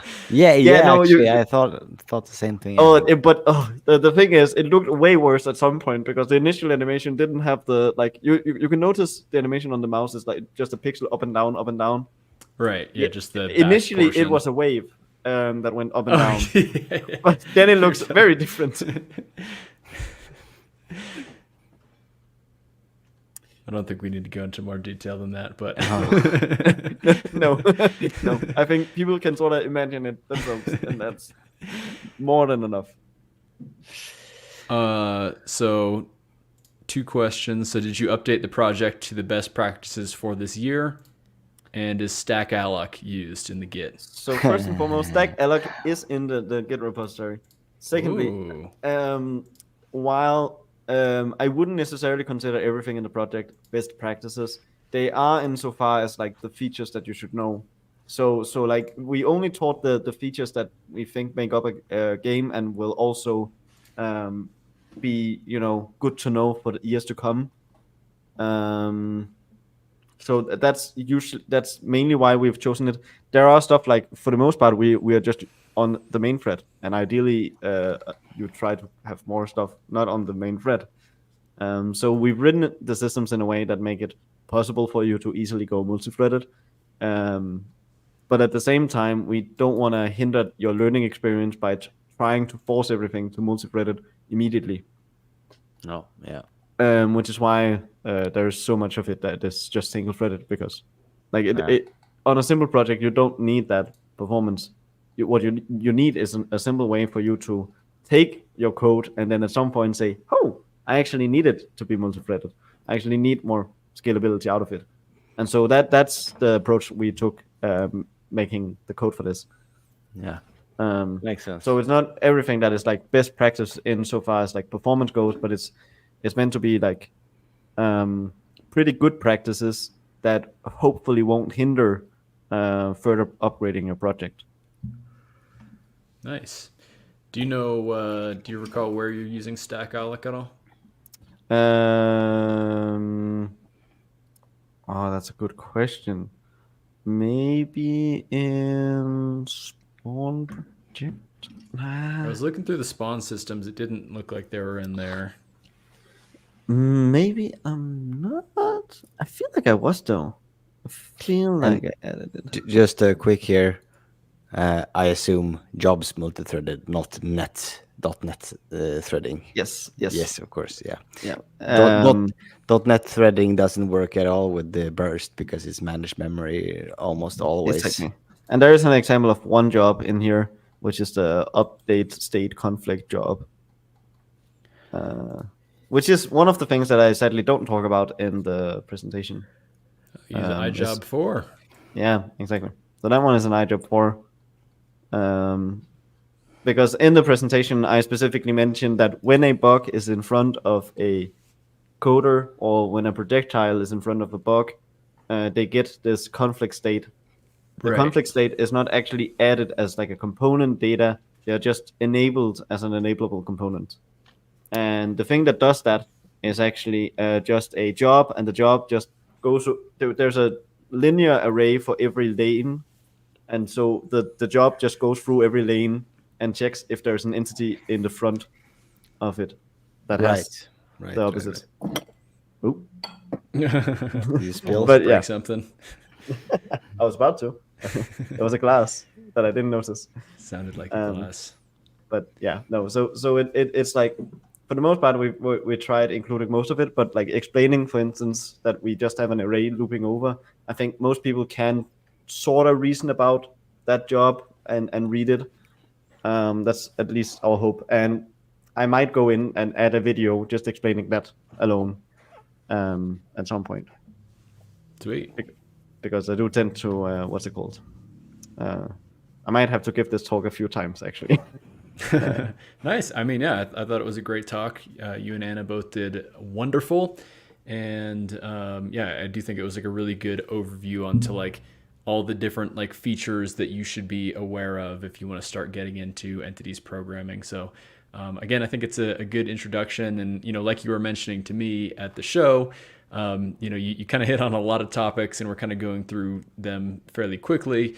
But when the video does come out, I think it'll be really helpful for people to kind of, scroll back through and be able to like, pause the video, look at the code and kind of understand what you're doing there. And so I think, yeah, it works well for that. Definitely. Yeah. So then, yeah, after that, Tobias, you and I attended the City Skylines 2 talk where they talked about using kind of the entity component system in City Skylines 2. Um, I'm not gonna lie, this is probably gonna be one that I want to have to rewatch when it comes out. I certainly do as well, because I was actually in the room, but I was mostly on my phone checking other stuff. Okay, yeah, because I think and way in the back, so I couldn't see anything. that time of day was I think the travel might have been catching up to me, so I was like kind of nodding off a little bit. Yeah, during that one. it felt a little at times slow and It boring. was like the last talk of the day kind of thing. It was already kind of like a long day and everything. So that was. It seemed like there was a lot of good information in there, and I yeah, definitely want to watch it again. I remember kind of like nodding along to a bunch of the things that he was saying, like oh yeah, he ran into that issue, and yeah. Yeah, exactly. So I'm like, and I'm sure Tobias, I think, did actually follow it a lot more. But Yeah. I certainly was not following that much along, because it was already like I had just done my Yeah, presentation. you just finished your talk, so yeah. Exactly. And I do find it sometimes a little long when a presentation, like our presentation, doesn't have a lot of text on it, and his certainly did. So that definitely made it hard for me to watch those parts. So But, yeah, Tobias, do you have any takeaways from the City you Skylines probably have ECS talk? nicer things to say. Yeah, no. So the problem is that I need a refresher. I remember being very like. I saw you over to my left, Johnny, yawning a few times, and like, yeah, you were kind of, it was, yeah, as you say, you were like jet lagged and stuff. But I honestly sort of not forgot, but I would need to look at the slides to like catch up where it was. But I remembering it being like a ton. I asked him 2 questions. Yeah, you asked him, I remember, about specifically, was it like archetypes maybe, like having, No, like burst intrinsics, and Burst I was intrinsics. just for those who doesn't know, that's like when you have like actually very specific CPU instructions that you can use, and normally when you go through a compiler, you can't. It's sometimes really hard to know exactly how you get the compiler to compile code that uses the specific processor instructions. But with Burst, since Burst is the compiler that actually translates it into the machine code, and plenty of other stuff too, you can like tie it, like, oh, I want to use this specific thing on the whatever architecture for this specific unique optimization. And it's super esoteric, but I was just fascinated, like, since they're a big team and they need a lot of performance, like, did they use that? Because I haven't heard about any using it in practice. So I asked him, and they hadn't used it because like they weren't big enough to actually have to do optimization on that level, which totally makes sense. I was just curious. The only intrinsic that we've noticed that seems to do a big difference is the prefetch intrinsic. Right. There's an intrinsic that specifically says, "Hey, I'm gonna probably use this soon enough. Please prefetch this for me." Yeah. And that one does seem actually to make a fairly big difference. It's cool. It's like kind of fascinating. You can have hint. You can say in a if statement, you can hint to the compiler what you believe is going to be the most likely, true or false. And I used that. I experimented with that in my movement code, because I have like branching statements and thousands, and there is some intricate branching that's like I can't really get rid of it in the movement code of my like 4,000 crawlers in the game. So I experimented with that, and it just shows how amazingly well the branch predictor is on a modern CPU, because like whatever I did with the hints, it's like didn't care. It just like it ran as fast as it could anyway, nothing. And I am sure that my hints were like statistically the exact right choice, but like the branch predictor, like, yeah, buddy, I already know what's going on here. So tell me how to do my job. I gotta Yes. do my job. This is the only thing I do. Shut the hell up. I can do this. Anyway, so I asked that. And then I know that Stunlock with V-Rising had some issues because they used so early version of Dots and they didn't like push through all the updates to like iSystem and stuff.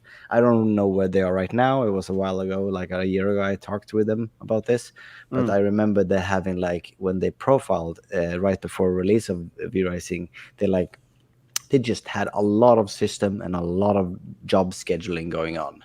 And I remember, I think Frederick or Rasmus said something along the lines of like, yeah, if we could have that bursted scheduling of the jobs that you can do in a bursted iSystem, then we would probably speed up our game a lot because we just have so much system scheduling and job scheduling going on. So I asked that dude, like, did you have that same issue? Because they were also very early on to adopt, so they didn't have iSystem implementation and stuff. They just have system base. And he's like, no, we didn't have any problems at all with scheduling performance. It was just different things that took, and they're like 700 systems or something in that game. Yeah, So a lot of stuff yeah, going on. so I actually gonna have a lunch with both Frederick and Rasmus next week. So I'm gonna ask them about Good. it. Yeah. I mean, the SQC Sweden Game Conference is going next week in Skövde. Oh, okay. I'm gonna be on a panel. Oh, the Sweden Game Conference? Nice. Yeah. Is it back? Ah, Yeah, it's sad I wasn't every year. invited this year. It's been every year since They banned you from the 2014, I event. think. And, Yeah, I they heard banned me. you from the event. I was there too much one year, and then I'm probably going to be on a panel with one of the there's this pair who created Tiny Glade. Have you Oh, seen yeah. that? That's the a baby that's- game. Yeah, popular they one. are coming to them. This is official. So I think it's Anna Opara and her other co-creator or something. I'm going to be on a panel with one of them, I think. I'm Oh, not sure. why? What's the panel about?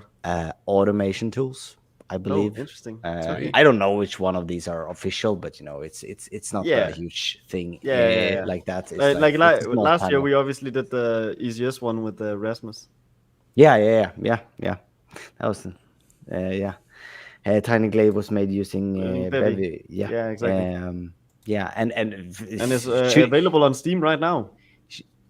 yes, it's a very cool game. And one should add, like, Bevy is probably just like the core architecture of some of the parts. Like that game's graphical fidelity is just insane. And Yeah, that's a very custom thing. It reminds me so much of what Oscar Stolberg normally does, which is like Townscaper. Townscaper, And, yeah. He was actually on SKC the year before you, I think. Oh, Yeah, so I was on a panel. I just with him missed too. him. I was on a panel with him too and talked about procedural generation, which is his stick in his game.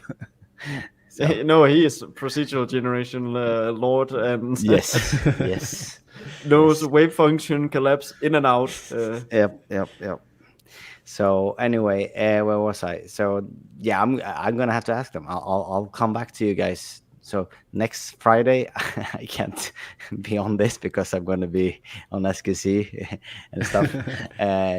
We haven't talked about that yet, but I need to ask them, see if the City Skyline dudes has some different situation going on, or if what's going on there. Because the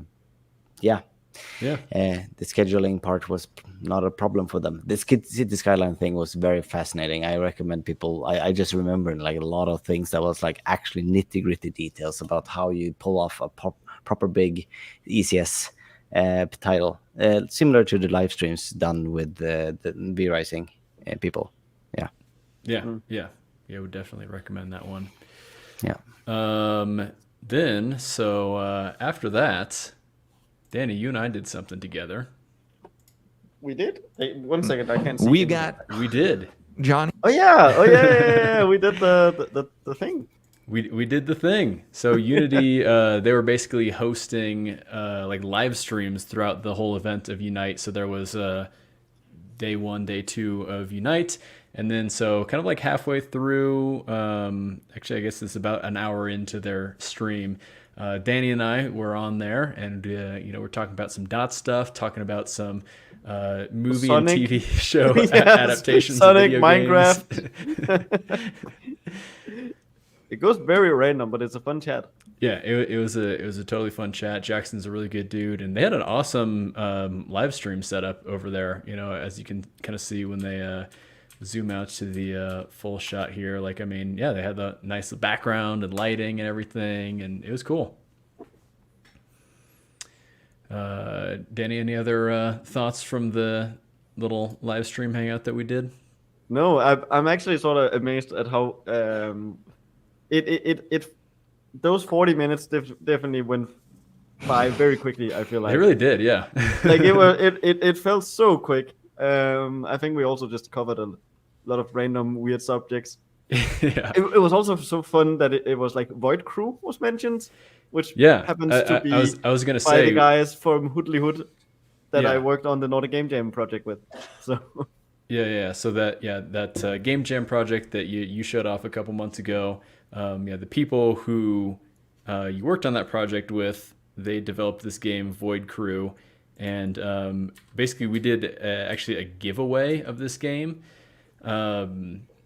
So yeah, basically, people who were like in chat or whatever, they had some kind of randomizer thing going on, and they're giving away codes to this. And one of the winners actually ended up being Turtle, who is kind of a Yes. frequent contributor to the Unity forums. Tertle, Turtle, and that was just a funny coincidence there. that it was. But yeah, it was a totally fun time, and glad that they were doing more kind of things like this at these events. And was I going to say anything else on that, or no? But yeah. No. So those are kind of the main things that I wanted to talk about, and I guess we can kind of just go around and see if there's anything else that kind of stuck out from you guys as far as Unite goes. So Tobias, do you have any other things that you wanted to bring up, or just kind of good memories from the events overall? I guess the NDA thing. I guess just giving feedback. It's not under NDA generally that we did that, but and obviously Yeah. you can't share exactly. But getting to talk to some people who was actually working on the actual feature set. That I'm super glad that we got to do that, and literally the only reason that we did is because I happened to know the guy who was running it, and just happened to run into him at the party the night before, and was catching up with him. He's like, "Oh, hey, I'm running this thing tomorrow. You should come by." I was like, "Okay." but getting to just metaphorically and literally just point like this. Good shit. Continue with that. And Yes. this, maybe we actually do quite a lot of that. Yeah, it was the first time for me, so I guess I have not been in the deeper Yeah, I inner hadn't done circles something so much. specifically like that. I mean, I've talked to people and just kind of give more anecdotal feedback, I guess, but this was a little bit more official. A little Yeah. more concrete. Yeah. I don't know. It's, So that was the highlight. That was for sure the highlight for me. Yeah, that was awesome. Danny, how about yourself? Anything else from Unite that was fun or stuck out to you? Getting your face painted? oh yeah, getting my face painted. I think the party is always so weird to me because it's Unite is still like a corporate conference sort of deal, but at the same time the party is so party. I mean, It was very party. like arcade machines, weird as rap, so much light going on. So cool. Yeah, so much Yeah. glam. Very nice. Glam. the DJ who was rapping, and It was so weird. At one point, it sounded like he had the all guy the rap- auto tune. the auto-tune was wild because it was at one point, I don't know if any of you guys know Astrobot, which is a course. very popular PlayStation 5 game at this point. Yeah. But the music for that game, at least the one for the game that came with the PS5 version of Astrobot, Astrobot Playroom, I think it's called. That one has a very specific tonal version of what's it called, like voice coder. Auto tune. Auto-tune, yeah. And so that was the exact same one that he used at one point. And you could just like hear it because it like had the same tonal shifts, and like the melody was even very close. It was very odd. But that way I can also say to people that's what they should yes, There's the pics weird of, ass makeup. Danny's Yeah, clean and- his face paint. and they really went all out on that. I was very confused by that because I just said, Yeah, hey, can you everyone make it had the like same basically color? like me, where we just had like a little kind of stripe down the side of my head, and then Danny asked the person, he's like, "Can you match my shirt?" And she's all, "Oh, I got you." Yeah, exactly. Like I just wanted to match the color. I was like, and it was like, yeah, no, we got this. And then Walter brings up the guys on the stilts. Here we go. Oh yeah, these, yeah, and they had like lasers as well that they were shooting everywhere. Infinity PBR, Andrew. Exactly. Oh my god, These are that looks these like are a where very things start strong getting crazy. Tobias. Oh, this was hilarious. Do you guys remember this? There was a guy who had the Oh yeah, same with the shirt as exact me. same shirt. Yeah. Only single palm, not two palms. Yes. Although he had the decency to wear a shirt under, but Showing off Someone showing off didn't. those abs, Johnny. Showing those jiu-jitsu apps. oh yeah. But yeah, That's good stuff. so yeah, good stuff. no, Unite was a ton of fun. I mean, I don't know what else to say. No. It's good stuff, yeah. Yeah, if you didn't go, make sure to go next year. If you did go, it was awesome to see you. We met a bunch of you, and Yeah. yeah, it was great to So just many like people. talk about the projects that you're working on, and different like ideas for how you could do things, or just like showing cool ways that you used ECS and all that. I feel like just like being in those rooms, it was like super like re-energizing for me to like again see what you guys are all working on, and just kind of like makes me want to just create more content for the channel and everything. So it was awesome. Oh yeah, And- yeah. Several times when somebody, several times, a few times when somebody walked up and talked about stuff with me, and I was like, "All right, you just watch the show," because this People were like recognizing you going up. You were signing autographs, kissing babies. And Yes. I mean, people were also recognizing me, but mostly if I stood next to you because of my hair changed. because you were kind of going a little incognito otherwise. Yeah. No, I think the talk definitely changed that though. Then people Who started was it? recognizing Wasn't there me. someone who came up to us and was like talking to me, and he was like, "Hey, who's that other guy like on your channel who works for Unity?" I'm like, "You mean this guy?" Oh yeah. There was someone like, don't you work with someone that works at Unity? But it I'm was like, the- this guy right here. But it was the same thing. Somebody walked up to you, Johnny, and like, "Oh, I gotta shake your hand." And I was standing there. I had no idea which part of your channel he was watching, so I was just like standing there, like, "Oh yeah, enjoy your thing." And then he like looked at me like, "Oh," like, "Yes, you do." Like, "Oh, are you watching the Hot Bash show?" Okay, yeah, good. So that was a lot of fun, and also seeing like there was someone that also showed their like phone game. Yeah. That was You Simon, remember that right? too? Yeah, exactly. The Oh, kind yeah, of World of Warcraft MMO type thing. Yeah, that was Yeah, really yeah. cool. Yeah, very nice. Yeah, lots of very exciting stuff. So yeah. I guess with that we can kind of start closing things out. Hey, look who it is. Yeah. He's been here all through chat. yeah. Working on it. Working on it right now. That's the way to do it. Yes, that's very good.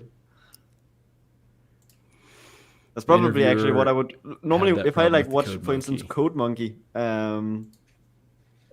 What's it called? When I normally watch like Code Monkey and stuff like that, I would normally just have him on in the background while I program my game. That's normally how I watch these kind of streams. Yeah, no, So I do the same. Yeah. Yeah. It's kind of just like good to be like, because we're, especially like if I'm, working from home, it's just kind of like isolating. It's nice to just have like, someone speaking in the background about some, semi-related things. Yeah, exactly. The only problem is when there's all of a sudden, like, I actually do have to listen. Like, for instance, if Code Monkey points my name out, and I'm like, oh wait, then it's like all of a sudden, yeah. Yeah. For the most part, it's good to have it in the background. Absolutely. And then, yeah, so I guess we can kind of start closing out things here with getting into our dynamic allocation where we have the fun things to share with the community. So, Tobias, why don't you let the people know? I'll go ahead and pull this up here on screen. And Oh yeah, you can take it on your screen. yeah, Yeah. let the people know what you're sharing here. So this actually stemmed from a conversation I had with one of the, I don't remember who it was exactly, but I'm trying to make a simulated gun to produce haptic feedback for PlayStation 5 controller. So I'm like, can I simulate a whole gun in a reduced thing? And he pointed me to like this as to inspiration. So this is like a custom written C++ thing with the not super accurate physics, but very accurate physics. Certainly way more accurate than the average game physics engine. He's actually simulating the gas energy expansion to do the actual engine thing. Oh, rotation. Yeah, damn. And okay. I think it's like it's more than like 8,000 frames per second to do this. Yeah. I'm trying to see if there's Damn. a FPS counter or something. I on don't here at all. remember exactly what it was, but he said like, yeah, it's if he goes under If this is FPS frames per second, then this says it's 60. But Yeah, I mean, but it looks it's pretty like- locked at 60. So I don't know. yeah, but if, that's I think the like the simulation, the steps in the simulation is a lot of sub steps to be able to do that. Because like there's some audio processing going on, but he's actually producing audio from this. That is right. just It's like That's from the cool. simulation, he's like Yes. generating the audio. So like as the engine speeds up, the pitch gets changes to like basically really accurately simulate the sound of an engine. Yeah, but to simulate high frequency response, you need to go 48,000, like double human hearing to get the actual frequency of stuff. So he's not going that far. So he has like the up to like a few thousand hertz, and then the things over that's processed like artificially added sound things. But yeah, he's just like like always conservation of energy. So the whole simulation just keeps the energy exactly as you would expect. So all the fluid dynamics and all the gas expansion and all of the chemical things, all of that like sort of simulates as it should be. And he has a bunch of videos on this on his channel. So I think it was just fascinating. And the guy obviously knows a lot about mechanics also. So he owns a few of the engine he have replicated, and they produce a similar torque curve in his simulation as the torque curve from the That's so cool. manufacturer, which is like crazy. That's So, awesome. yeah, check that out if you're just nerdy about simulation. I thought it was uber That's cool. pretty damn cool. I will go ahead and post the link here. It's somehow not even the first time I've seen someone do this. Yeah, Like with noise and everything from the physics of the engine. Yeah, it's Hey. really cool. But super. it's still very cool to see. Yeah. Yeah, Definitely. And I mean, it must have been fairly data oriented in order to achieve. it's just kind written of, straight up in C++. well, you can certainly write very object oriented C++. yeah, Have you that's kind of seen the how? point of C++. Fair enough. Yeah, that's the whole. That's like C with objects. That's the point of C++. But Yeah, but it's I think he wrote it is more of a math probably more exercise C-style. than coding actually. yeah, He- no, he it, said. it's probably more C style, like Yeah, C, yeah. C98 sort of. I think it's open source maybe. I don't remember. Yeah, I mean Maybe the it code is. is right there. So. Oh yeah. So At least the community Oh, and he edition. has rotary engines implemented as well. yeah, right. That's insane. It's pretty cool. That's pretty cool. It's awesome. And apparently, it's like if he goes too low in the simulation steps, as he says, like, oh, when I put the like had like 800 frames per second simulation or something, and I press the gas pedal, the simulations goes into the fourth dimension. And like, it shows it like just everything just like disappears. Classic simulation explosion where like nothing just stays where it should be anymore. It's just gone. Like unstable. Everything turns to like negative infinity values. Yes, like the classic unstable several springs in Euler simulation in Unity, where you can push springs together and you just increase the stiffness and like, blip, and like it's just Oh, this reminds me of. I don't have a subject for today, but so I guess I can use this one. Okay. There's a game called Shapes, and there's a guy on YouTube that does a lot of videos on like factory-based games called Let's Game It Out. So if you go on YouTube and find Let's Game It Out, Let's Game It Out. Yeah, this guy is normally really stress tests games, and so if you go, he has so much funny content. But if you go to his videos section, and the second latest one is on a game called Shapes, which is made in Unity. This one here? And yeah, I think so. Yeah. Shape Yes, Z. Exactly. Shape Z2 So if you go to the edition. end, if you go to the very end of the video, Like here? yeah, Or too yeah, far? a little further, actually, a little further. Yeah, here, and then like right in this section here, something funny happens because the scale of the game is very, very huge, extremely huge. So far, so huge, in fact, that you can see the graphics start crumbling apart on the Flow outskirts of the precision. game. Would be nice if Unity Damn. supported double precision transforms, wouldn't it? Sure, but like I just find it incredibly funny that you can like see the graphics shaking out in that distance. That's crazy. That's very fascinating. I gotta point one thing out with this channel. Maybe you should post it and then link to this. But Post what? post link to this The video. The video? because I'm gonna ask you to go back. If you go to his channel front page and you press that first video up there, Yeah, I was hoping you were gonna. and then you scroll down a little bit, and like the highest rated, no, maybe not the highest one, but like the comment there. Oh! Oh! So we yeah. So if you just go up and like yeah, I'm basically saying like it's This is 90% fascinating, 10% frustrating to look at. because like I worked on optimizing that game a crazy amount. So he's stress testing my optimization here. So if you go like I don't know 75% into the video, The game dev world is very small. It feels like. Okay, my screen just some- went black again. Oh, oh, you can really? see everything fine. My the YouTube video is back, but the StreamYard thing is Yeah. completely. Anyways, If you press like L or something to like fast forward a few times. Yeah, there you go. Okay. So stop. This thing, I don't know if you see it. Yeah. Is Oh all my planks? God. So, yeah. So let me just explain what's going on here because I worked a lot on that feature. So as soon as you put another thing on, I in the background on a separate thread bake the new Collision for the whole. the whole thing.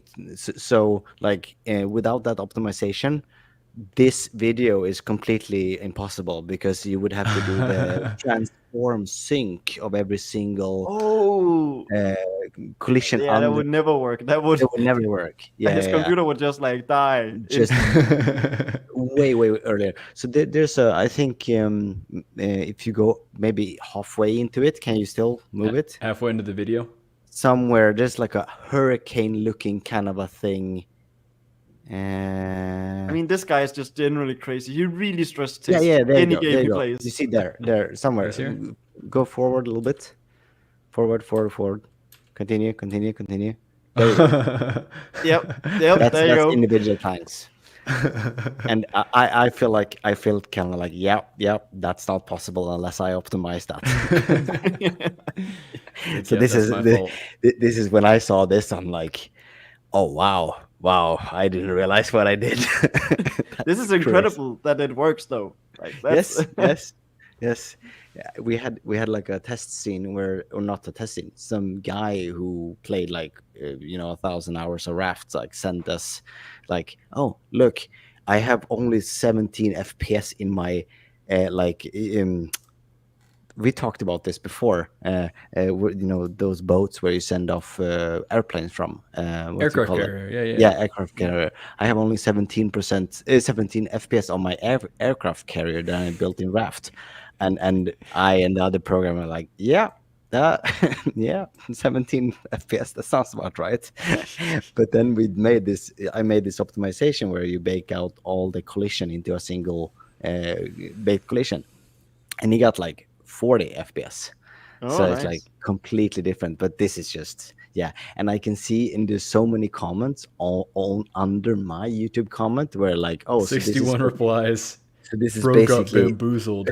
so this is basically like Typical. That is the most like quintessential YouTube first reply. Yes. Yes. You like Yeah. say this thing like, yeah, I was fixing, doing these optimizations, collision systems, all this. Bro got bamboozled. Yes. And like so many people like, oh, so this is basically a showcase you didn't do your job. And I'm like, you have no idea what you're talking about.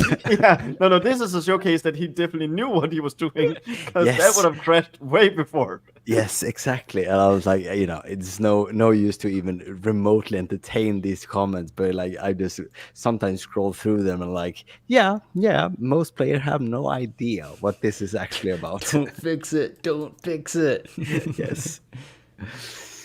Little do they know that the fix is what caused the bug. Yes. Yeah. Did you write those 1992 trigger events, bro?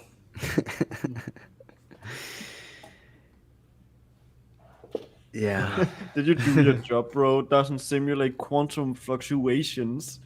Yes, exactly. All right. Anyway, so that's my claim to fame. That video has like millions and millions of views. I don't remember. It's 29 million, dang. views. Yeah. Yes. I mean, most of his videos rig in tons and tons and tons of views. Yes. I think this is definitely one of his more popular ones, but it's like his videos are great because it's like he goes through a lot of pain in order to show something fun. Oh yeah. And stress test I've the seen- games. Yeah. I must have seen a couple. Yeah. All right. I need to soon get to bed, I think so. Yeah. I should stop share really. my deal real quick. We'll see. Yeah. I have so many tabs open. I don't know where I'm going. Okay. Parking garage Alright. rally circuit. I've seen this one on Twitter so many times. Oh yeah. So this is a game by a gentleman named Wallaber. If that name sounds familiar at all, he is the developer of the game Jellycar, which of course, Which is a Dots game. Yeah.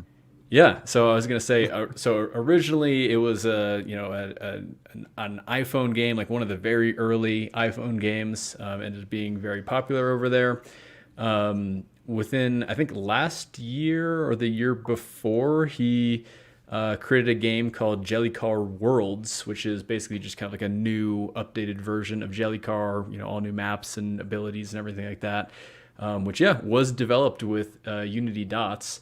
I do have a video somewhere. He created a video. Oh yeah, here it is.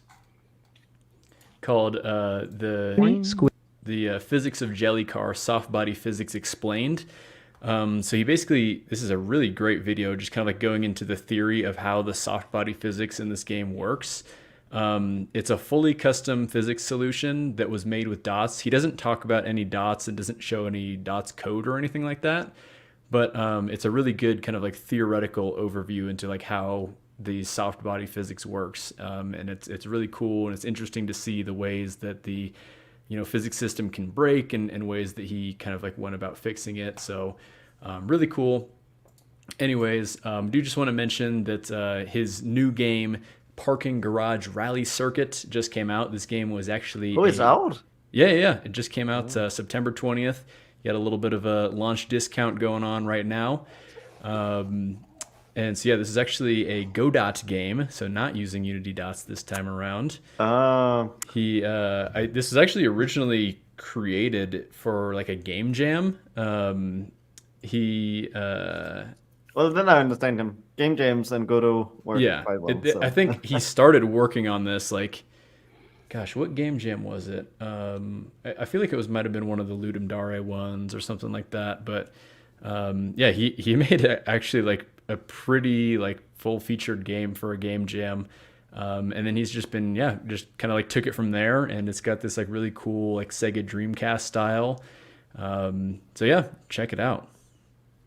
So that is my submission for the week. I don't think, actually, you know what? I can probably put this in the regular chat there. So we have that, and then I'll also go ahead and put the video for the physics of Jelly Car in there as well. So with that, I think that basically brings us to the end of the stream here. Yeah, I think long one. A lot longer than I was expecting. Certainly. Same here. There turns out there was a lot of cool things to talk about as far as Unite goes, and a few sidetracks. And just sidetracks here and there. So yeah, thank you guys for hanging around, and thank you to everybody in chat for hanging around as well. We'll catch you next week for a new episode of the Hot Path Show. Don't forget that you can support us over on Patreon at patreon.com/turbomakesgames and through the join button down on below this video here. So real quickly, just want to give a shout out to the supporters at the CPU Register tier, which is our highest tier. So thank you very much to eCool and Hakan for your support over there. And yeah, with that, Danny, you got any closing remarks for us? No. It's way too late for me to have any closing remarks. Fair enough. It's like Tobias, 12:46. How about yourself? I think I'm on Danny's side. I'm a little bit groggy in my head, but code on, as I said a few times before. Stay on the hot path. It's not. Yes. Stay on the hot path. So yeah, with that, hope you all have a fantastic weekend. And one of you guys are going to have to end the stream because my screen is still completely black. Oh, we have to find a button. I think we can do that. See you all, guys. All right. See you, everybody. Bye.